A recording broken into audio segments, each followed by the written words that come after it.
அத்தா உன்னடியேனை அன்பாலார்த்தாய் அத்தா உன் அடியேனை அன்பாலார்த்தாய் அருள் நோக்கில் தீர்த்த நீர் ஆட்டி கொண்டாய் அத்தா உன் அடியேனை அன்பாலார்த்தாய் அருள் நோக்கில் தீர்த்த நீராட்டி கொண்டாய் எத்தனையும் அறியை நீ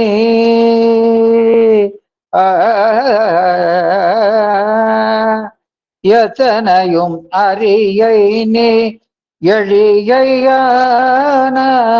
எத்தனையும் அறியை நீ எளியையானாய் என்னை ஆண்டு கொண்டு இறங்கி என்று கொண்டாய் எத்தனையும் அறியை நீ எளியையானாய் என்னை ஆண்டு கொண்டு இறங்கி என்று கொண்டாய் பிச்சனேன் பேதையேன் பேயேன் நாயேன் பிச்சனேன் பேதையேன் பேயேன் நாயேன் பிழைத்தனைகள் அத்தனையும் பொறுத்தாய் அன்றே பிச்சனேன் பேதையேன் பேயேன் நாயேன் பிழைத்தனைகள் அத்தனையும் பொறுத்தாயன்றே இத்தனையும் எம் பரமோ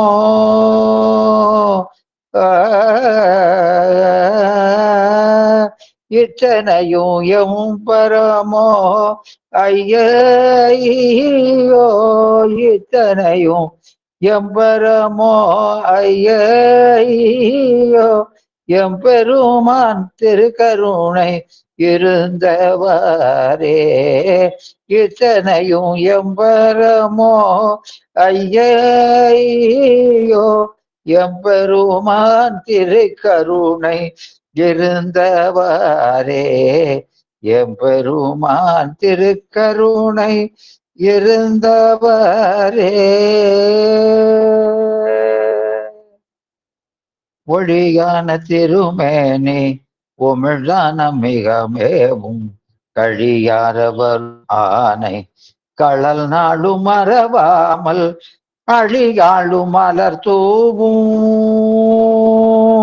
அழியாளும் மலர் தூவும் அடியார்கள் உளமான அழியாளும் மலர் தூவும் அடியார்கள் உள்ளமான அழியாளும் மலர் தூவும் அடியார்கள் உளமான வெளியாகும் வலிதாய வினை கூட நினையாவே வெளியாகும் வலிதாய வினை கூட நினையாவே வினை கூட நினையாவே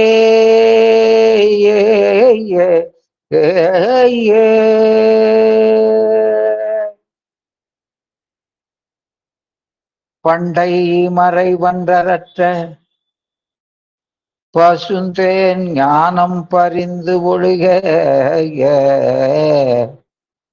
பண்டை மறை வன்றற்ற பசுந்தேன் ஞானம் பறிந்து ஒழுக சிவகந்தம் பறந்து நார சிவகந்தம் பறந்து நார கண்ட இதய கமல முகைகள் எல்லாம் கண் திறப்ப கண்ட இதய கமல முகைகள் எல்லாம் கண் திறப்ப காசினி மேல் வந்த அருட்கதிரோன் காசினி மேல் வந்த அருட்கதிரோன் விண்ட மலர் பொழில் புடை சூழ் வெண்ணை மேபுமை கண்ட தேவன் வெண்ணை மேபுமை கண்ட தேவன் மிகு சைவநாதன் புண்டரிக மலர்தாழச் சிரத்தே வாழும் பொற்பாதம் எப்போதும் போற்றல் செய்வாம் மைகண்ட தேவன் பொற்பாதம் எப்போதும் போற்றல் செய்வாம்.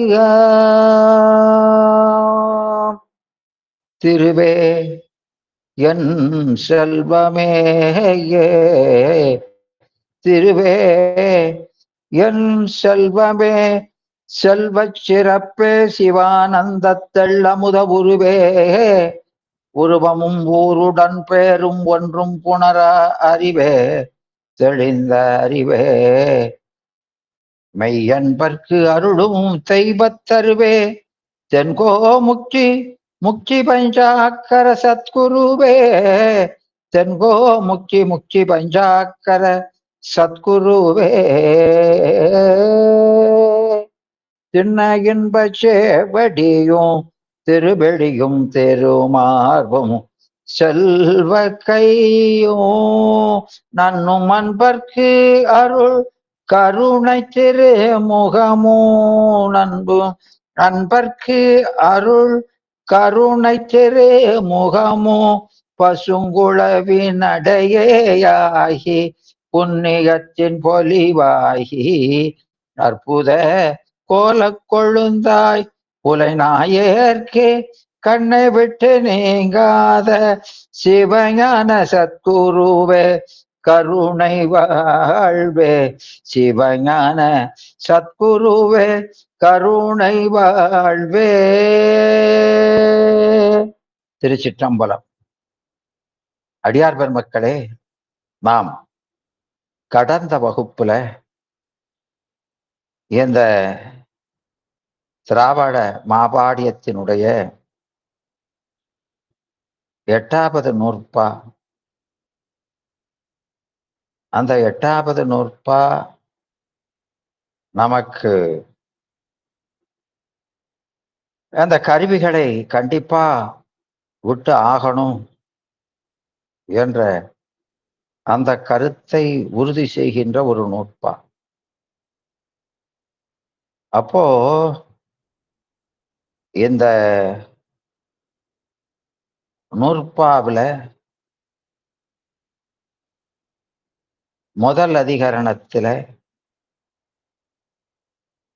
அது தவ அதிகரணம். நாம அந்த சாதனமாகிய ஞானத்தை பெறுவதற்கு தகுதி எப்படி வருது என்பதை சொன்னார். அது அந்த தகுதி என்பது நம்ம அறிவுல வரணும். அது எப்படி அறியப்படும் என்று சொன்னால் இருவினை ஒப்புக்கொண்டு அறியப்படும். அதனால இந்த அதாவது அந்த அறிவில ஏற்படக்கூடிய தகுதியை எரிவினை ஒப்பு கொண்டு அறிகிறோம் அப்படின்னு சொன்னா, அந்த எரிவினை ஒப்பு வந்துருச்சு அப்படின்னு சொன்னா அது இசைத்த எரிவினை ஒப்புப்பார். எதோட? அது அந்த சிவபுண்ணியங்களை செய்தனால நமக்கு ஏற்படக்கூடிய எரிவினை ஒப்பு. இறப்பில் தபத்தான் இசைந்த எரிவினை ஒப்பில் என்று அந்த முதல் அதிகாரணத்துல சொல்லுவார். அதனால மற்றதெல்லாம் இறப்புடை தவம், இதுதான் இறப்பில் தவம், அதை செய்யணும். அப்போ மற்ற சரியை ஏதாவது ஒண்ணு செய்யறதோ மற்றதெல்லாம் ஞானத்துக்கு வாயில் தான். திருக்கோயிலை தரிசனம் பண்றது, குளிக்கிறது, படிக்கிறது, தீட்சை பெறுறது, இப்படி யோகம் புரிவது, இது எல்லாமே ஞானத்துக்கு வாயில். ஞானம் ஒன்றுதான் வீட்டுக்கு வாயில் என்பதை அந்த முதல் அதிகரணம் உறுதி செய்தது. அதனால இன்று ஆன்மாக்களுக்கு முற்சை தபத்தான் ஞானம் நிகழும். தபத்தானே ஞானம் நிகழும். அதெல்லாம் மட்டும்தான். அதனால மேற்சரியா கிரியா யோகத்தை செய்துடி. அப்போ அந்த தபமும் முற்றுவிக்கப்பட வேண்டும். அந்த சரிய கிரியை யோகமும் உபாயம் உண்மை என்று இருதிறத்தது. அதுல இறைவன் மீது அன்பு காரணமாக செய்யப்படுவதா இருக்கணும். அதனால அதை மேற்சரியா கிரியா யோகத்தை செய்துடி. எனவே மேலான நிஷ்காமிகமாக செய்யணும், மேலும் மேலும் செய்யணும். மேலானதை செய்யணும். செய்துழி நன்னறியாகிய ஞானத்தை காட்டினா ஞானத்தில் செலுத்தி, அப்ப ஞானம் விளங்க செய்து, இப்ப ஞானத்தில் செலுத்தினா ஞானம்னு ஒரு இடம் இருக்கு போலுக்குது, அங்க அப்படி அர்த்தம் இல்லை. அந்த ஞானத்தை முதல்ல நம்ம அறிவுல வெளிப்படுத்தி, அதுக்கப்புறம் மோட்சம்ங்கிறது பேரின்பம். அப்போ அறிவை கொடுத்து ஆனந்தத்தை கொடுப்பான் என்று சொன்னார். அப்போ அந்த ஆனந்தத்தை அனுபவிப்பதற்கு கருவி இந்த சிவஞானம். அதனால இதுதான் சாதனம் என்று அங்க வலியுறுத்தப்பட்டது. எனவே ஏதாவது ஒன்று செய்வதோ, குளிப்பதோ, அதாவது அளப்பில கீதங்கள் பாடுவதோ, நல்ல இடத்துல பிறக்கிறதோ இறக்கிறதோ, சிவபூசி, இது எல்லாம் ஞானத்துக்கு வாயில் தான். எனவே அத நாம இந்த தீட்சைதான்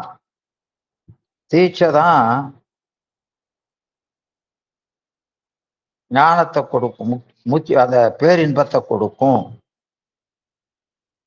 என்று சொல்கின்ற அந்த சிவசமவாத உரை செய்த ஞானப்பிரகாசரை, அந்த சிவசமவாத உரை மறுப்புல மாதவ சிவஞான யோகிகள் அதை வன்மையாக மறுக்கிறார். ஏன்னா அதிலெல்லாம் சில சுலோகங்களை எடுத்து காட்டி, தீட்சையே நமக்கு முக்தியை தரும் என்று சொல்லி அத கருத்தை உறுதி செய்வதற்கு அவர் மேலும் சிலவற்றை எடுத்து சொல்லுவார். அதாவது அதுக்கு என்ன சொல்றது அப்படின்னு சொன்னா, செம்பல காணப்படுகின்ற அந்த களிம்பு, அதானது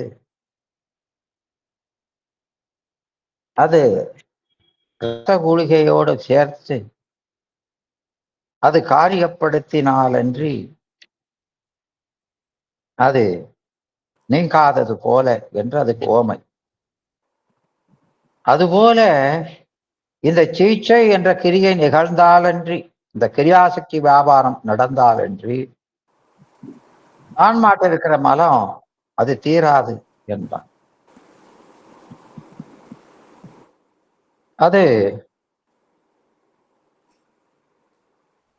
அதனால அங்க தீட்சையை அங்கியாக்கி ஞானம் அதற்கு அங்கமாக சொல்லியிருப்பார். இங்க ஞானம்தான் பிரதானம், மற்ற தீட்சையெல்லாம் அங்கம். அதை அவர் மாத்தி சொல்லுவார். ஏன்னா அப்படி அதுக்கு பிரமாண சுலோகங்கள் இருக்குது. அதனால அவர் அப்படி சொல்றாரு.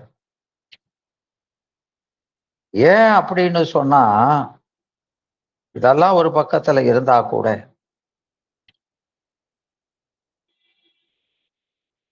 அதாவது உமாபதி சிவத்தினுடைய அந்த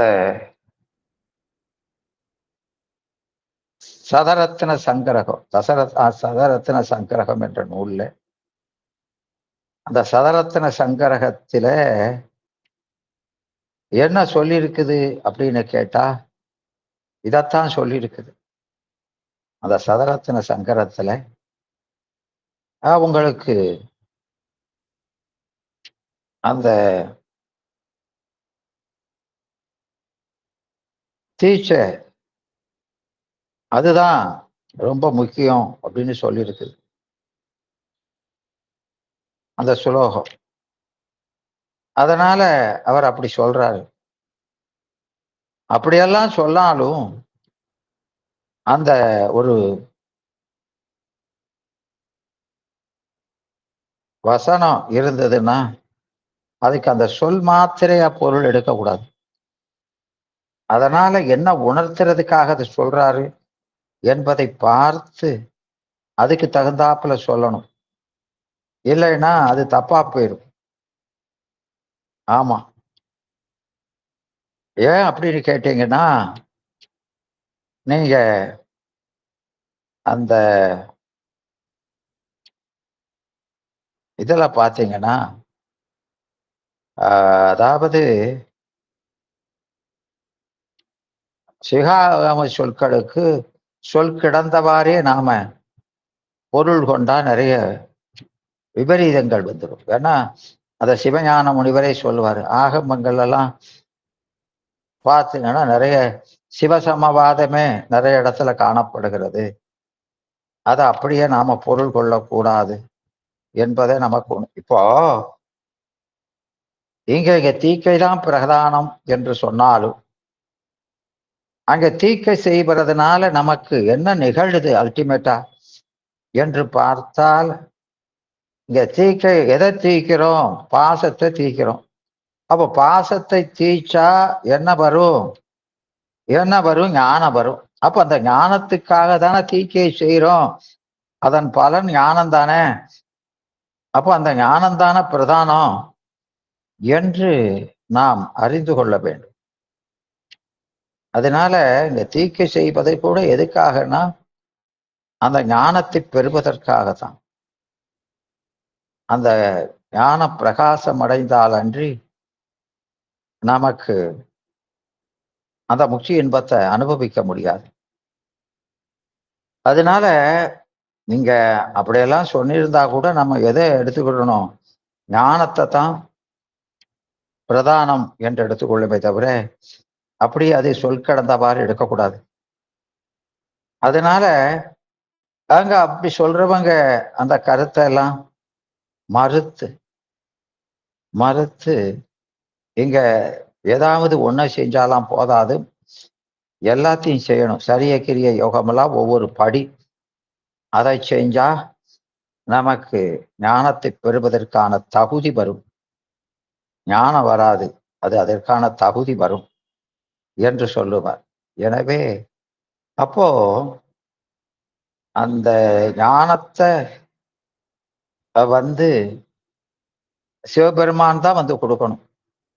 அதனால இந்த தகுதி மட்டும்தான் நமக்கு வருமே தவிர ஞானம் சிவத்தால் என்று வராது என்று அங்க ரொம்ப தெளிவா சொல்லியிருக்கிறார்.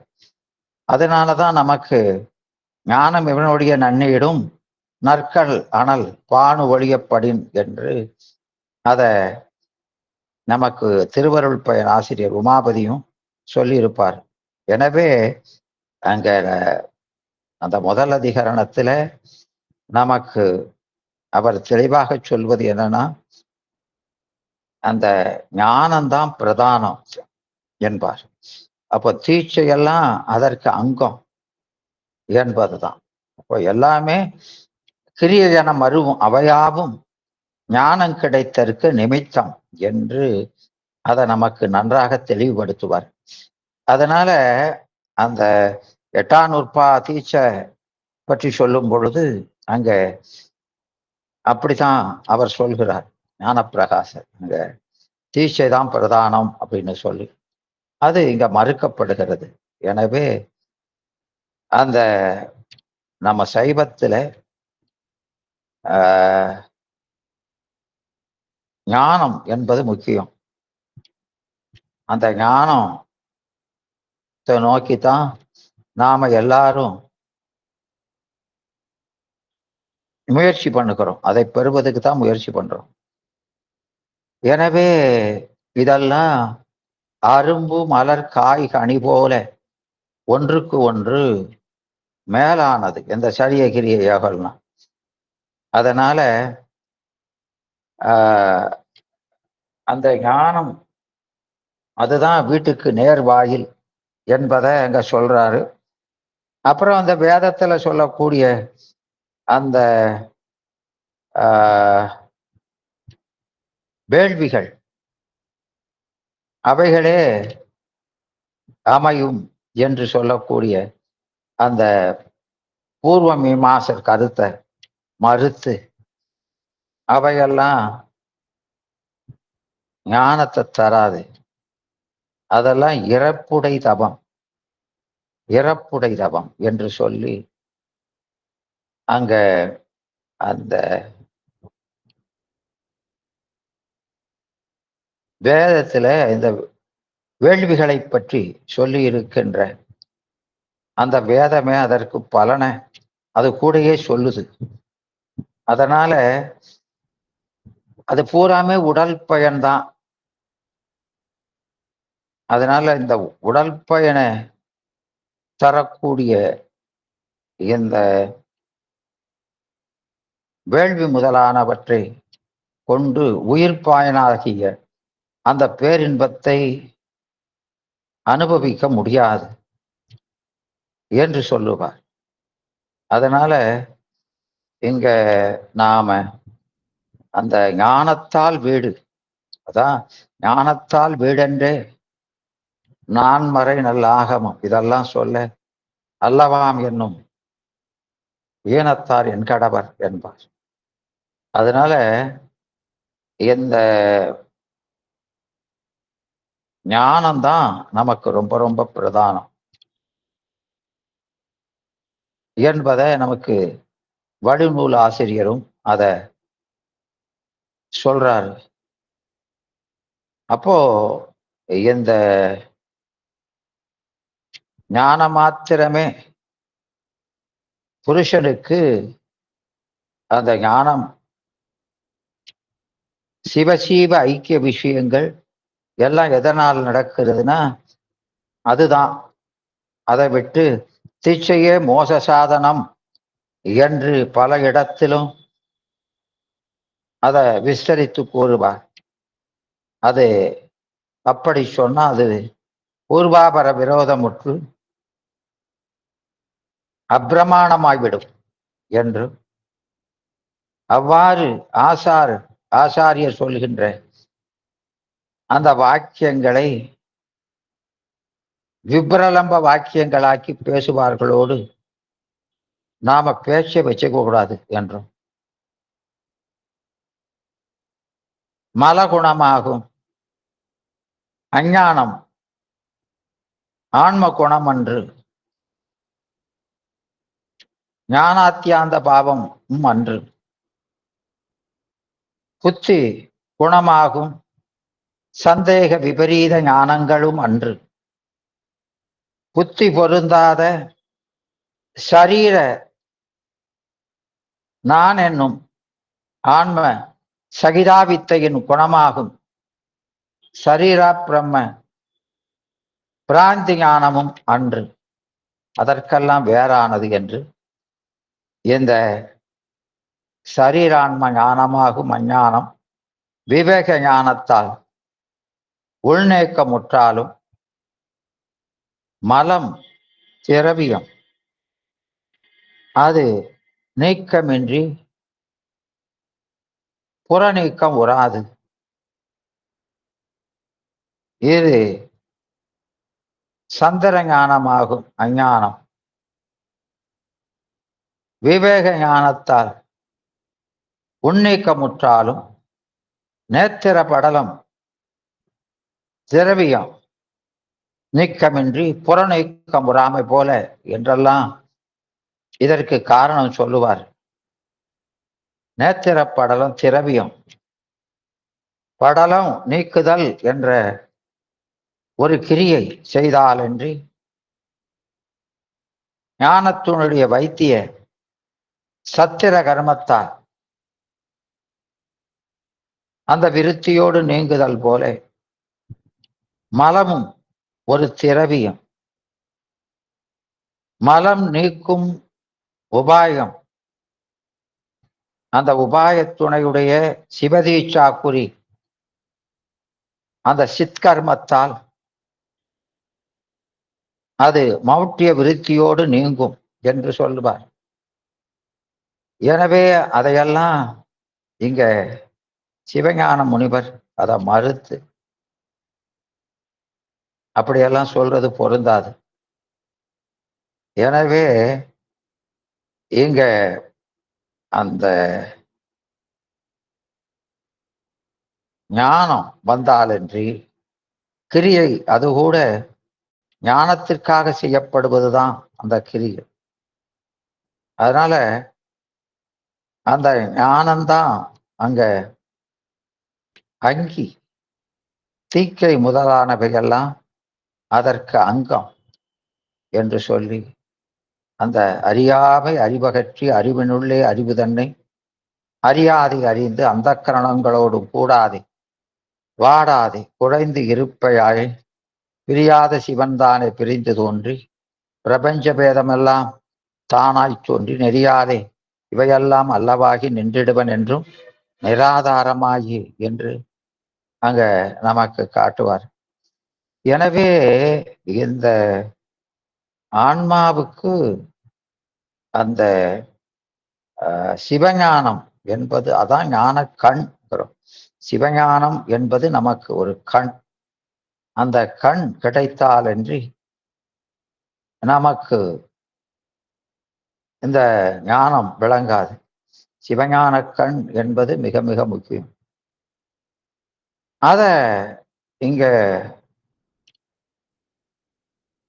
ரொம்ப தெளிவா சொல்றாரு. அப்புறம் இந்த ஞானம், நேயம், ஞாதிரு இதை பற்றியும் நமக்கு ஒரு விளக்கம் கொடுக்கிறார். எனவே ஞானம்தான் பிரதானம். யதார்த்த ஸ்மிருதி ஞானத்துக்கு விடயமாய் அறியப்படுவது எதுவோ அதுதான் அங்க ஞானம். அப்படி அந்த ஞானத்தால் அறியப்படுகிற பொருள் நேயம் விசேடமையின்றி அந்த ஞானத்தால் அறியப்படுகிற பொருளை பிரமேயம் என்று சொல்வதில்லை. அது பிரமேயம் ஆகாது. பிரமேயமெல்லாம் தோன்றி நின்று அழிகிற பொருள். இப்படி அறியப்படும் இறைவனை அறியறதுக்கு நாம அவனுடைய அறிவை கொண்டுதான் அறிகிறோம். நம் அறிவை கொண்டு ஆகல. அவனுக்கு வேறாக நின்று அவனை அறிவதில்லை. அவனாகவே நின்று அறிகிறோம். ஆதலினால அது பிரமேய ரூபமாகாது, நேய ரூபம்தான் அது. அனுபவ ஞானத்துக்கு எது விடயமாகிறதோ அதுதான் அந்த சிற்சக்தியாகிய ஞானம். அதுதான் பிரமாணம் என்றும் அதை அறிகின்ற அதை கொண்டு அறிகிற ஞாதா அவன் ஞாதா என்று சொல்லப்படுவானே என்று அவன் பிரமாதா ஆக மாட்டான். அதனானே அறியப்படுகிற பொருள் பிரமேயம் எனப்படாது, நேயம் என விவரிக்கப்படுவதல்லது. இதர ஞான ரூப சிற்சக்திக்கு விடயமாகும்படி அந்த ஞானம், அந்த சுற்றறிவுக்கு பிரமாணம். அதுதான் அதுக்கு அறியப்படுவது பிரமாணம். அந்த அறிகிறவன் பிரமாதா. அதனாலே அறியப்படுகிற பொருள் பிரமேயம் என்றும் விவரிக்கப்படுவது அல்லது இதர ஞானரூப சிற்சக்திக்கு விடயமாகும்படி அந்த ஞானத்துக்கு பிரமாணம் என்ற விகாரம் இல்லை. அந்த ஞானத்துக்கு பிரமிதி என்ற விகாரம் இல்லை. அதை கருவியாக கொண்டு அறிகின்ற ஞாதாவுக்கு பிரமாதா என்ற விகாரம் இல்லை. அந்த நேயத்துக்கு பிரமேயம் என்ற விகாரமும் இல்லை. ஆகலான் சிவசிற்சக்தி ஆன்ம சிற்சக்தி போல அனுபவ விடயமாக ஒன்றினை அறிவதென்று. அதனால் அதற்கு ஞானம் என்று பெயர் பொருந்துவதல்லது, பிரமாணம் என்ற பெயர் பொருந்தாது. ஆகவே அந்த ஞானத்தால் அறியப்படும் பொருளும் அதனை அபேஷித்து நேய ரூபமாதலே அன்றி அது ஒரு காலும் பிரமேய ரூபமாதல் இல்லை. ஆன்மாவும் தன்னையும் இதர ஆன்மாக்களையும் இதர ஆன்மாக்களினுடைய சிற்சக்திகளையும் அறியுங்கால் நிர்விகற்ப ஞான விடயம் போல சாதாரண விடயமாக அறிவதன்றி அனுபவ விடயமாக அறிவதன்று. ஆகலின் அப்பற்றித்தாகும் ஞானத்தை அபேசித்து ஒரு பதார்த்தமும், இந்த ஞானத்துக்கு விடயமாகின்ற பதார்த்தங்கள் ஒரு பதார்த்தமும் அது பிரமேயமாதல் இல்லை. அதனால் சாதாரண விடயமான ஆன்ம சிற்சக்திகளும் சிவனுக்கு அனுபவ விடயம் அல்ல. ஆன்மாவுக்கு அனுபவ விடயம் அல்ல. ஆகலின் ஆன்ம சிற்சக்திகள் எந்த பிரகாரத்தினாலும் பிரமேயமாதல் இல்லை. சிவ சிற்சக்திகள் ஆன்மாவை அபேசித்து பிரமேயமும் உபசார பிரமாணமும் ஆதலே என்று தம்மை அபேசித்து பிரமேய ரூபமாதல் இல்லை.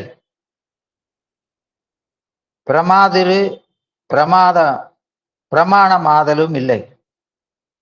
ஆதலால் பிரமாய அந்த சாங்கரிய தோஷம் வரின் ஆன்மாக்களுக்கு அந்த ஆன்மாக்களிடத்தில் தான் அது வர வேண்டும். அங்க ஆண்டு வருவதற்கோர் சம்பந்தமும் இல்லை.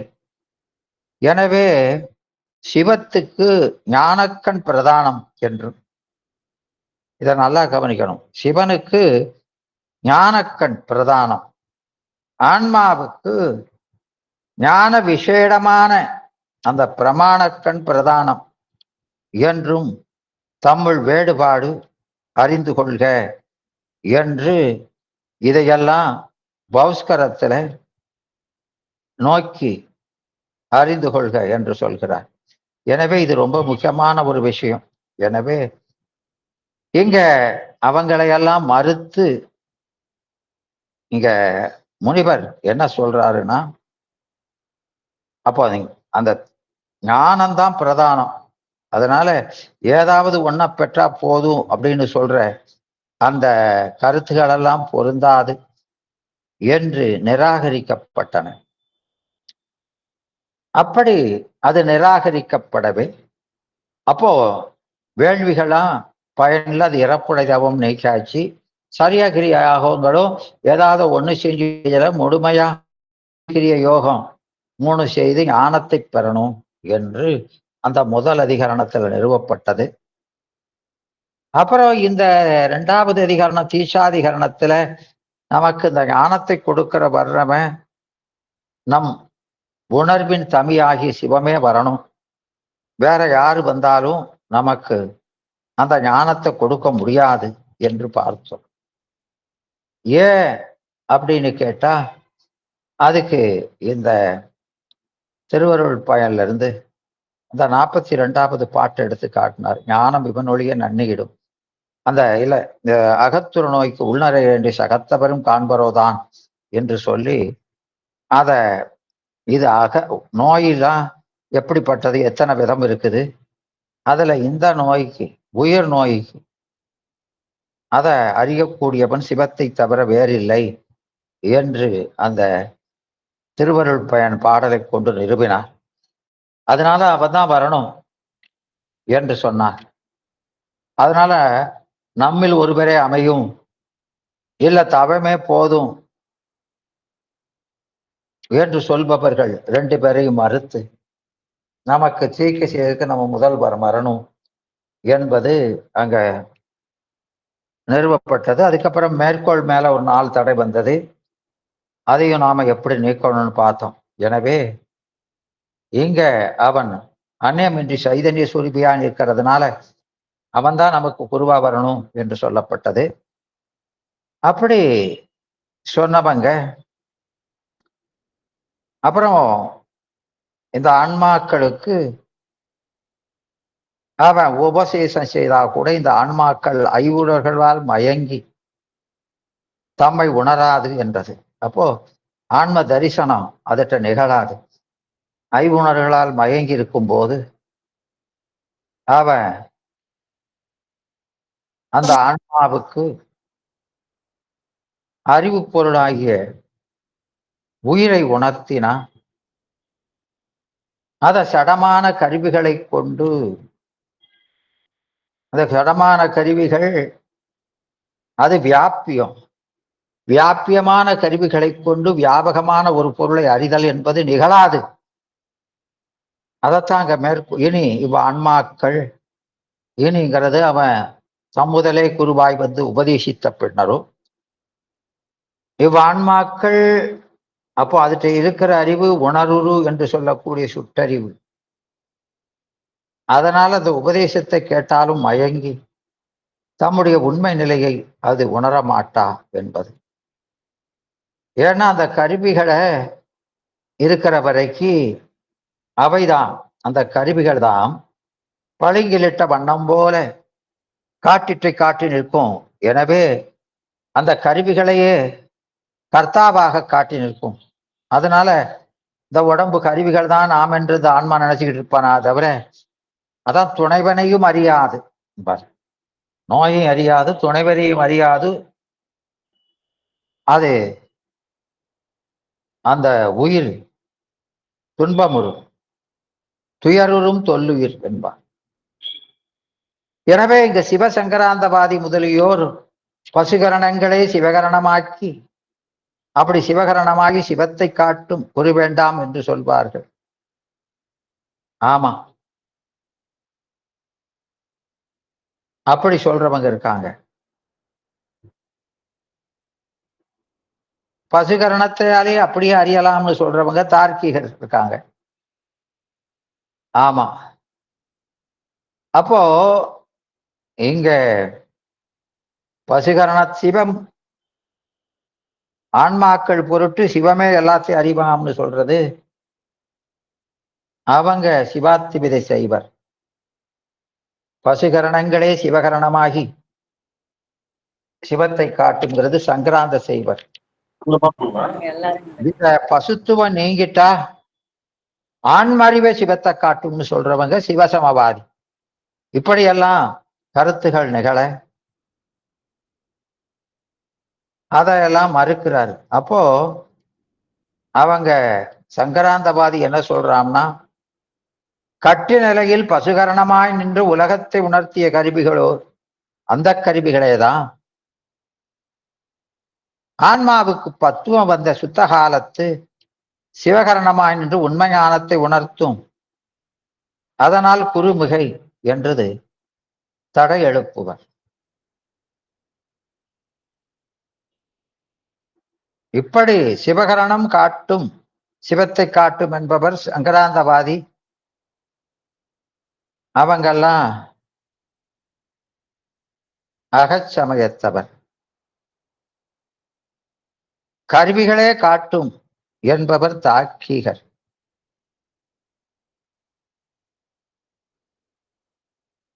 அதனால கருவிகள் அத நாம முன்னால இருக்கிற பொருளை கருவி கண்ணால பாக்குற கருவை அதே இதற்கு பின்னால திரும்பி பார்த்தா பின்னால இருக்க பொருளையும் முதுகுக்கு பின்னால இருக்க பொருளையும் பார்க்கலாம். அதுபோல உலகத்தை பார்க்கிற கருவிகளை சிவத்தை நோக்கி திருப்பினா சிவத்தையும் காணலாம் என்று சொல்பவர் தார்க்கிகர், அசற்காரியவாதி. எங்க அவங்க சொல்ற மாதிரி பார்த்தா முன்னால இருக்கிற கருவி பின்னால இருக்கிற கருவிலாம் இல்லை, இரண்டுமே நமக்கு வேறாய் புறத்துல இருக்கிற கருவிகள் தான். புறத்துல இருக்கிற கருவிகள் அகத்தில் இருக்கிற பொருளை உணர்த்த மாட்டாது. இங்க நாம சொல்லக்கூடிய பொருள் புறத்துல இல்ல, அகத்தில் இருக்கிறது. எனவே அதை உணரமாட்டாது என்று அவர்கள் மறுக்கப்படுகிறார்கள். அதனால இங்க ஐவுணர்வுக்கு காரணமான பொறிகளை இங்க ஐவுணர்வு என்பார். எனவே அந்த காரணகாரிய பொருட்டாய் நிற்பதால் அது உபசாரம்.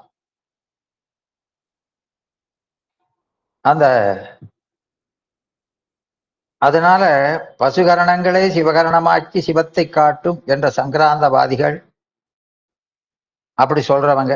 பசுத்துவம் நீங்கபடி கருவிகள் நம்ம பசுஞானத்தால் சிவத்தை அறியலாம் என்பவர் சிவசமவாதி.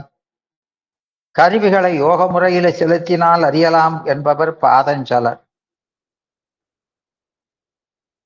இந்த கருவிகள் மலத்தின் மறைப்பை நீக்கி அறிவை விளக்கும், மாயா தனுவிளக்காய் என்று கூறி இந்த இடத்தில் அது மயக்கும் என்பது முரணாகாதோ என தடை வந்துளி அதற்கு விடையாய் அமைவதுதான் இந்த 3வது அதிகரணத்தில் உள்ள ஏது. அசத்தாம் உலகை உணர்த்தும் கருவிகளே, சத்தாம் சிவத்தையும் உணர்த்தும் பொறு வேண்டாம் என்பவர் தார்க்கிகர். கருவிகள் தத்தம் இயல்பையே விடய மாத்திரையே ஒவ்வொரு கருவியும் அதற்குரிய விடய மாத்திரையை காட்டி பலவாய தன்மை இந்த ஆன்மா மாட்டு உண்டாக்குமே அன்றி உண்மை இயல்பை உணர்த்த மாட்டா. ஆன்ம தன்னுடைய இயல்பைய ஆன்ம இயல்பாக காட்டி ஆன்மாவினுடைய உண்மை இயல்பை மறைத்து நிற்குமே அன்றி அவை தெளித்து நிற்காது. சுட்டியுணர் கருவிகள் சித்துப்பொருளை உணரமாட்டா. எனவே இவற்றின் சார்பை நீத்த பின்னரே உண்மைஞானம் விளங்கும்.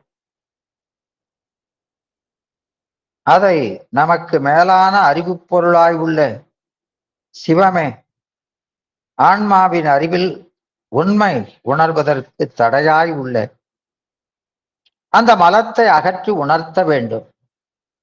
எனவே அந்த மலத்தை அகற்றுதற்கும் ஞானத்தை உணர்த்துதற்கும் நம்மின் மேலான அறிவுடைய பொருள் அந்த சிவம், நம் அறிவுக்கு அறிவாக இருக்கிற சிவம் அவசியம் வேண்டும் என்று அந்த 2வது அதிகரணத்தை சொன்ன கருத்தை உறுதி செய்வது இந்த 3வது அதிகரணம். மேலும் இந்த மெய்யறிவு அந்த சிவம் வந்து நமக்கு உணர்த்தணும். அவனுக்கு அடிமையாய் இந்த ஆன்மா அடங்கமும் வேண்டும். அவனை சார்பு இந்த கருவிகளை விடவும் வேண்டும் என்பது. பொய்யறிவு நீங்கினால் என்று மெய்யறிவு விளங்காது. எவ்வாறு 2ஆம் அதிகத்து கூறிய அந்த குறிப்பின் அவசியம் இங்க இந்த 3ஆம் அதிகரணத்திலே வலியுறுத்தப்படுகிறது. இதனாலதான் வினாவெண்பாவது 6வது பாட்டில் சிற்றறிவு முன்திகழ் சேர்வார் என்றாம் சிறிது மற்ற அதனில் நீக்கில் அருள் மன்னாவாம் தொற்றமுகில் மின்கொண்ட சோல வேன்மருதலை சம்பந்தா என் கொண்டு காண்பெனியான் என்று சொல்லுவார். அது கொஞ்சம் இருந்தாலும் நமக்கு அருள் மன்னாது. எனவே குரு உபதேசித்தாலும் கருவி சார்பு உள்ளவரை சிறப்பியல்பு விளங்காது என்ற கேள்விக்கு இங்க பதிலாக்காமல், இங்க அதுக்கு பதில் இல்லை. அப்படி சொன்னா அந்த இனிங்கிற சொல்லு பொருந்தாது. பசுகரணங்களே சிவமகரணமாகி சிவத்தை காட்டும். அந்த சிவசங்கராந்தவாதி கருத்துக்களை மறுப்பதாகத்தான் இது அமைகிறது. பசுத்துவம் நீங்கியபடி கருவிகளால் சிவத்தை அறியலாம். கருவிகள் நீங்கினா நாம கேவலத்துக்கு போயிருவோம் என்ற அந்த சங்கராந்தவாதிகள் ஆசங்கையை நீக்குவதாக இந்த 3வது அதிகரணத்தை அமைக்க வேண்டும். அப்படி நாம் அதை அமைக்காம கருவி சார்பு இருக்கிற வரைக்கும் அவன் விளங்கினாலும் விளங்காது, அது உண்மைதான். ஆனா அந்த கருத்தை இங்க வச்சுக்கிட்டோம்னா அந்த 2வது அந்த அதிகரணத்தோடு இதற்கு தொடர்பட்டு போகும். அது ஒரு புது செய்தியா வந்துடும். இனி என்பது அங்க பொருந்தாது. மேலே அதிகரணத்தோடு தொடர்பில்லாததாகும். இனிங்கிறது அந்த முந்தன அதிகரணத்துக்கும் இப்ப தொடங்குற அதிகரணத்துக்கும் மான தொடர்பை உணர்த்துகிற சொல் அது ஒரு கதை போல, அப்படி தொடர்கதை போல வருகிறது. அப்ப இனின்னு சொல்லி அதுக்கு வேற கருத்தை சொன்னா அது பொருந்தாததாயிரும். கருவிகள் ஆன்மாவுக்கு விளக்காய் நின்று விளக்கினும் அவையெல்லாம் விளக்க வேண்டிய பொருளை விளக்காது உலகையே விளக்கி நிற்கிறது, அந்நியமானவை உணர்த்து என்பார். இவ்வான்மாக்களின் உண்மை சொரூபத்தை மறைத்து காவலாய் மறைத்து நின்று காட்டிடும் பொய் மெய்யாக என்று இத பண்டார சாஸ்திரம் ரொம்ப அருமையாக சொல்லும். கேவலம் மலத்தின் உண்மை கிளறொளி கலாதி வந்து மேவினும் அறமை ஆவி வேண்டிடும் பொருள்காரா காட்டாது காவலாய் மறைத்து நின்று காட்டிடும் பொய் மெய்யாக ஆதலால் சகலமே ஆகினும் கேவலம்தான் என்று இத அம்பலவான தேசிகர் தசகாரியத்துல சொல்லுவார். நல்ல அருமையான பாட்டு. எனவே இங்க அது காவலாய் மறைத்து நிற்கிறது. அது கிளறொளி கலாதி வந்து மேவினும் அலமேதான். ஆமா, ஏன்னா நாம எதை பார்க்கணுமோ அதை காட்டல. அதான் ஆவி வேண்டிடும் பொருள் காட்டாது. காட்டாதது மட்டுமல்ல, அப்படி காண்பதற்கு தடையாகவும் இருக்கிறது. அது விபரீத அறிவை செய்து நிற்கிறது. அதனால நாம சகல நிலைக்கு வந்தாலும் சகலமே ஆயினும் கேவலம்தான் அப்படிம்பார். பயன் என்னவோ ஒண்ணுதான். அதான் அந்த 10ஆம் நூற்பாவில சொன்ன மாதிரி நான் அவன் என்று எண்ணினாருக்கும் நாடு உளதாயின் நானே என்பாருக்கு போல. அங்க சகலத்தையும் சுத்தத்தையும் ஒண்ணும் காமிக்கிறார், இங்க கேவலத்தையும் சகலத்தையும் ஒண்ணுன்னு காமிக்கிறார். அதனால அந்த கருவிகள் முதல்ல கருவிகளே இல்லை. இப்ப கருவிகள் வந்தா கூட எதை பார்க்கணுமோ அதுக்கு கருவியா இல்லை. அதனால ரெண்டு நிலையும் ஒண்ணுதான் என்று. எனவே அவற்றை தனக்கு வேறு என்று சித்தாகிய ஆன்மஸ்வரூபத்தை, அப்போ அவற்றை நமக்கு வேறு என்று அறிந்து பற்றை விட்டாலன்றி சித்தாகிய ஆன்மஸ்வரூபத்தை விளக்குவதற்கு கருவி அமையாது. எனவே சிவஞானமே அதை காட்டுகின்ற கரி. குருவின் அருட்துணையால் என்று அப்படி உணர்ந்து நீங்குவதை அந்த குருவினுடைய அருள் துணையால் அவன் உணர்ந்து நீங்குவதை காட்சி விசேடம் என்பார்.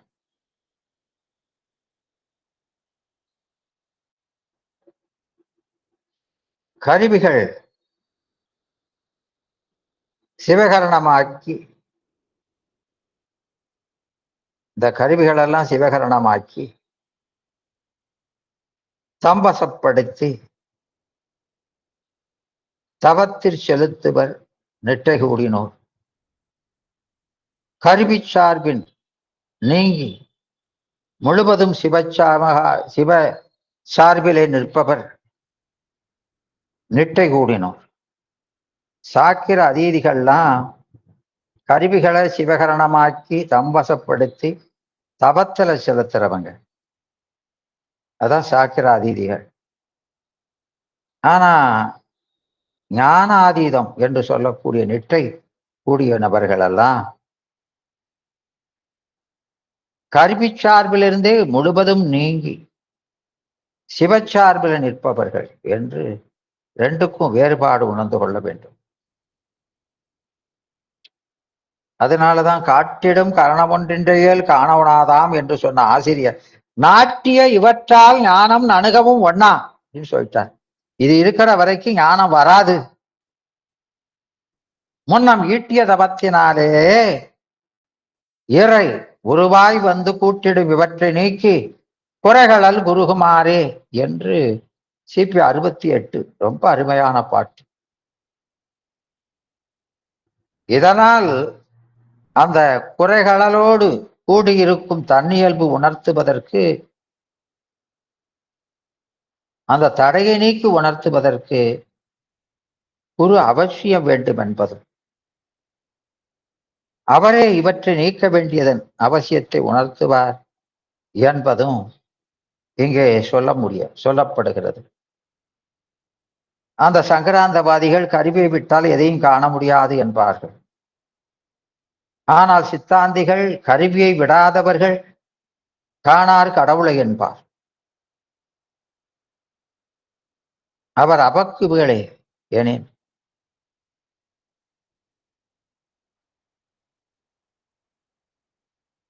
சிவகரணத்தால் காண்போம் என்பார்கள்.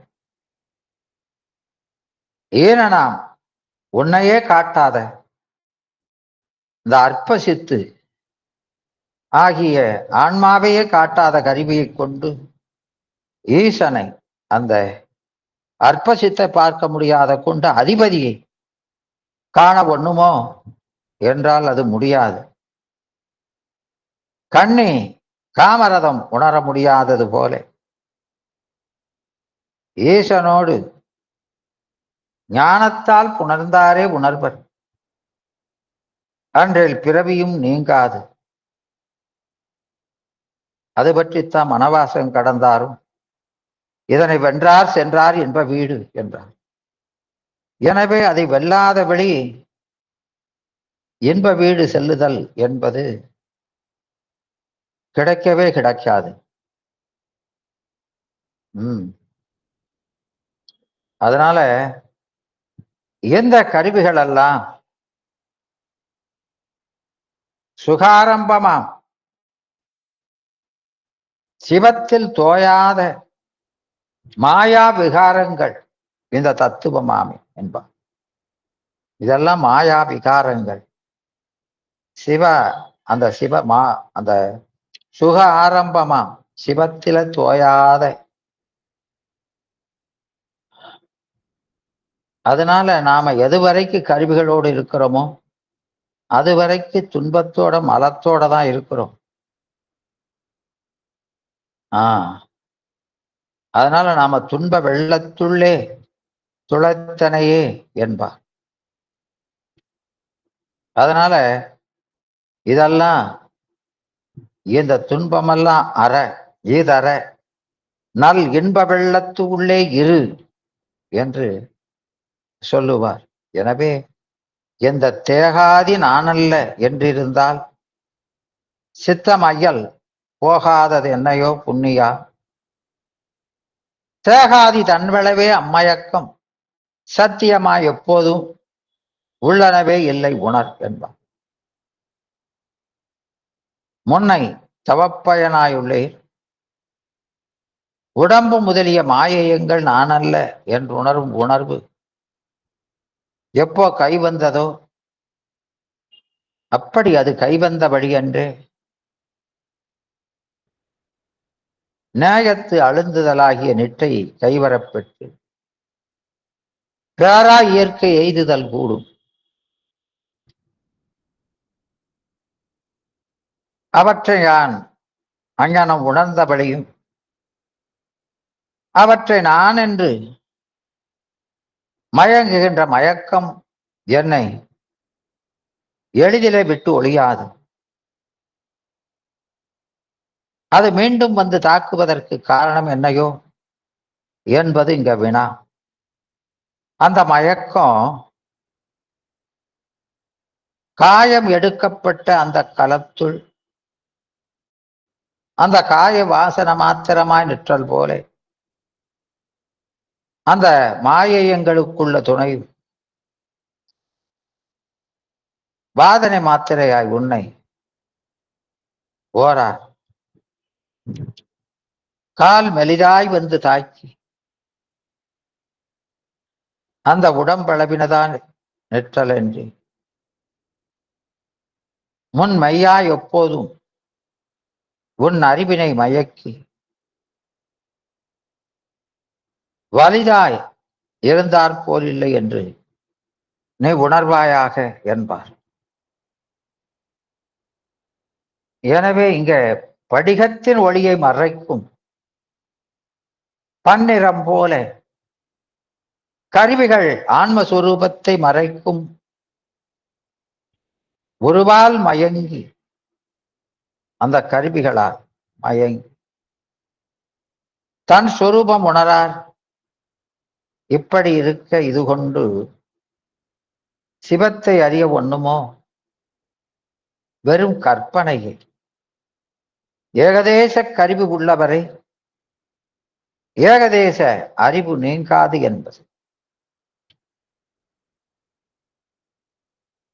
என்பது சங்கராந்தவாதி இவ்வாறு உணர்ந்து நம்மிடமே அதற்கு உபாயம் கேட்க, அவருக்கு உபாயம் உரைப்பதுதான் இந்த அதிகரணத்துல வரக்கூடிய அந்த உதாரண வெண்பா. பல்நிறம் காட்டும் படிகம் போல், இது ஓமை. பொருள் இந்திரியம் தன்னிடமே காட்டும் தகைமையை நினைந்து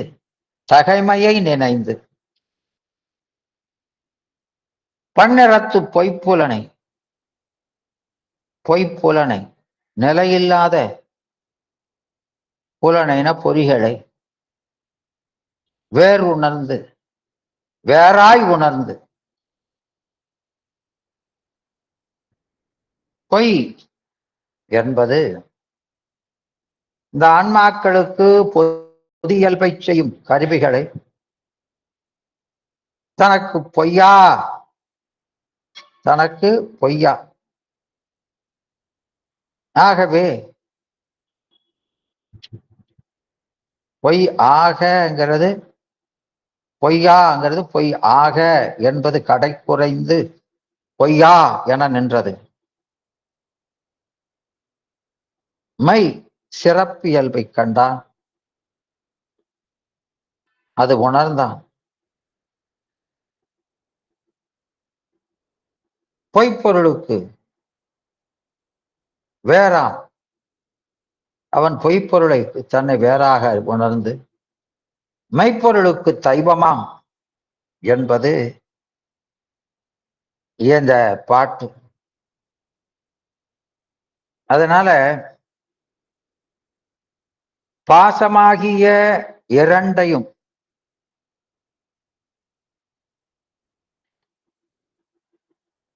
படிரணத் தள்ளி,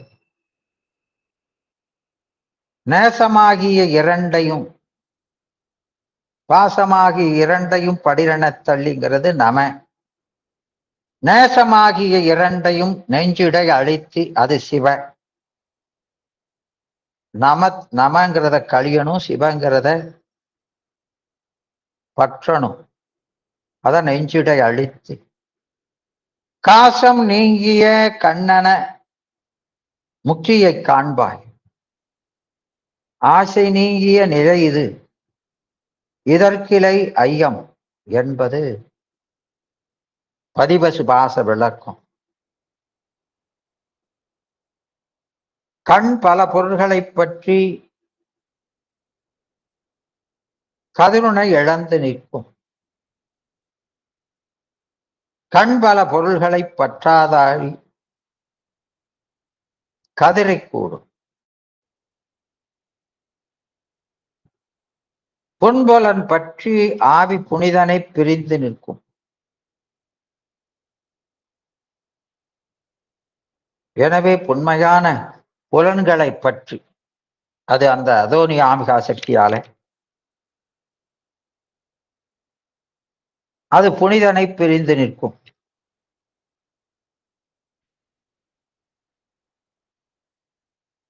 பொன்புலன் பற்றாதாயின், நம்ம அறிவு பொன்புலன்ல பற்று வைக்கலைனா புனிதனை சேருமன்றே என்பது. அதுல பற்று அற்றது பற்றனில் உற்றது வீடு என்பது.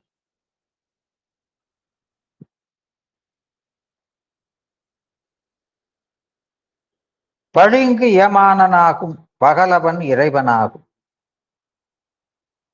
பளிங்கு ஏமானனாகும், அது ஆன்மா பளிங்கு.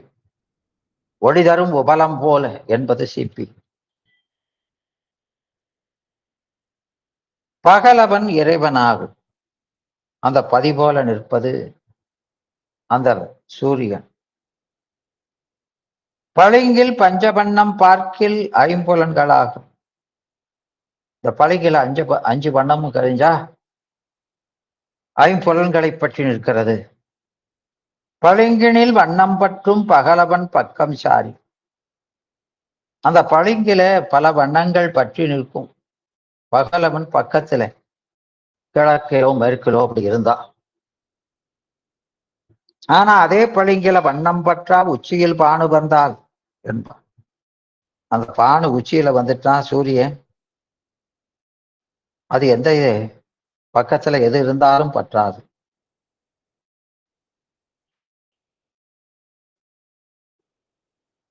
மைமை பணி செய்த விருப்பதனால் வெண்ணோர் தனி நாயகனார் கடலில் தன் இச்சை நிரம்ப வரம் பெறும் அத்தன்மை பதிமேவியதா.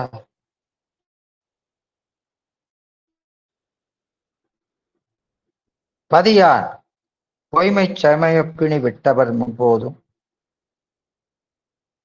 பிணிவிட்டு அருளி பொருளாய் எம்மை பணிகொள் கருணைத்திறம் இங்கு யார் பெற்றனர் என்ன இறை என்பார்.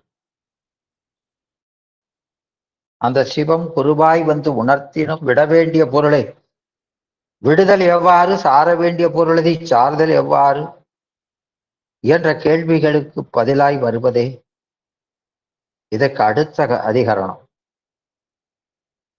எனவே இங்க இவ்வான்மாக்களுக்கு முற்செய்தவத்தான் ஞானம் நிகழது என்றும் மேற்சரியாக்கிரியா யோகத்தை செய்துழி நன்னறியாகிய ஞானத்தை காட்டி அல்லது மோட்சத்தை கொட ஆகலாம் என்று அந்த தபம் இப்படி முற்றுமா செய்யணும். அதெல்லாம் ஞானத்தை முதல்ல தந்துதான் அப்புறம் ஆனந்தத்தை தரும் என்றும், தவமெல்லாம் ஒரு தன்மையினவே ஞானத்துக்குன்னு பிரத்யேகமாக விசேடமின்றி என்றும், பசுக்கள் நிறம் பலவாயினும் பால் ஒன்றாதல் போல என்பார்கள் சமணர் முதலியவர்கள். மேலும் சைவரில் ஒரு சாரார் மோட்சத்தை சரிய கிரிய முதலியவற்றின் ஏதேனும் ஒன்றால் பெறலாம்,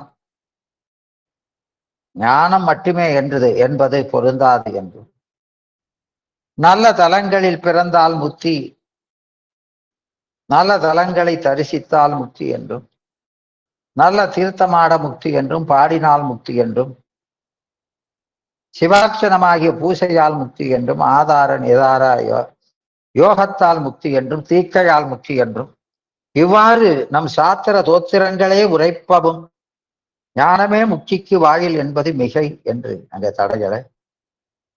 இவையெல்லாம் ஞானத்துக்கு பரம்பரையான் வழியை என்று,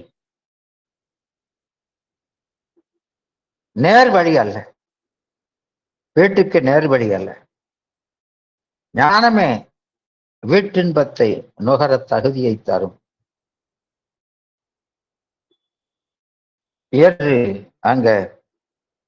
அதனால இங்க பற்றுடன் தவம் செய்தார் என்றும் தவலோகம் சார்ந்து பவம் செய்து பற்றறுப்பாராக தவம் செய் நற்சார்பில் வந்திதித்து ஞானத்தை நன்னுதலை கற்றார் சூழ் சொல்லுமாம் கண்டு என்றும்,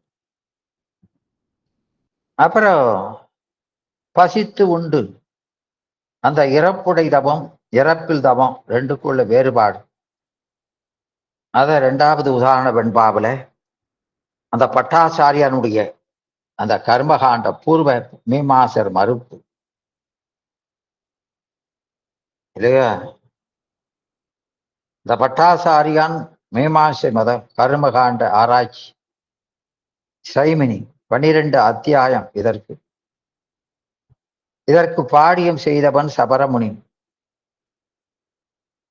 இந்த பாடியத்துக்கு சூத்திரத்துக்கும் சில வேற்றுமை கொண்டு சூத்திர மதம் பற்றி வழிநூல் செய்தோன் பட்டாச்சாரியான். இவன் கண்மமே பலனை தரும்.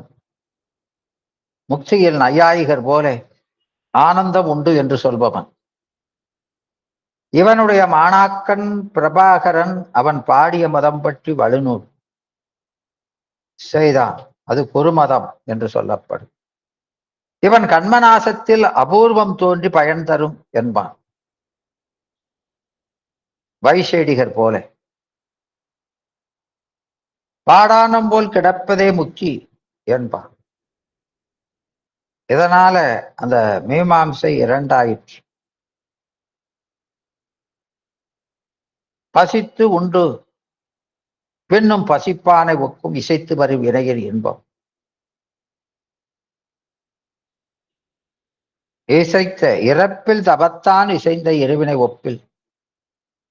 ஒப்பில் என்கிறது ஒப்பால் மறுவுவனாம் ஞானத்தை வந்து. வந்துங்கிறது சென்று என்ற அந்த இடபடு அமைதி.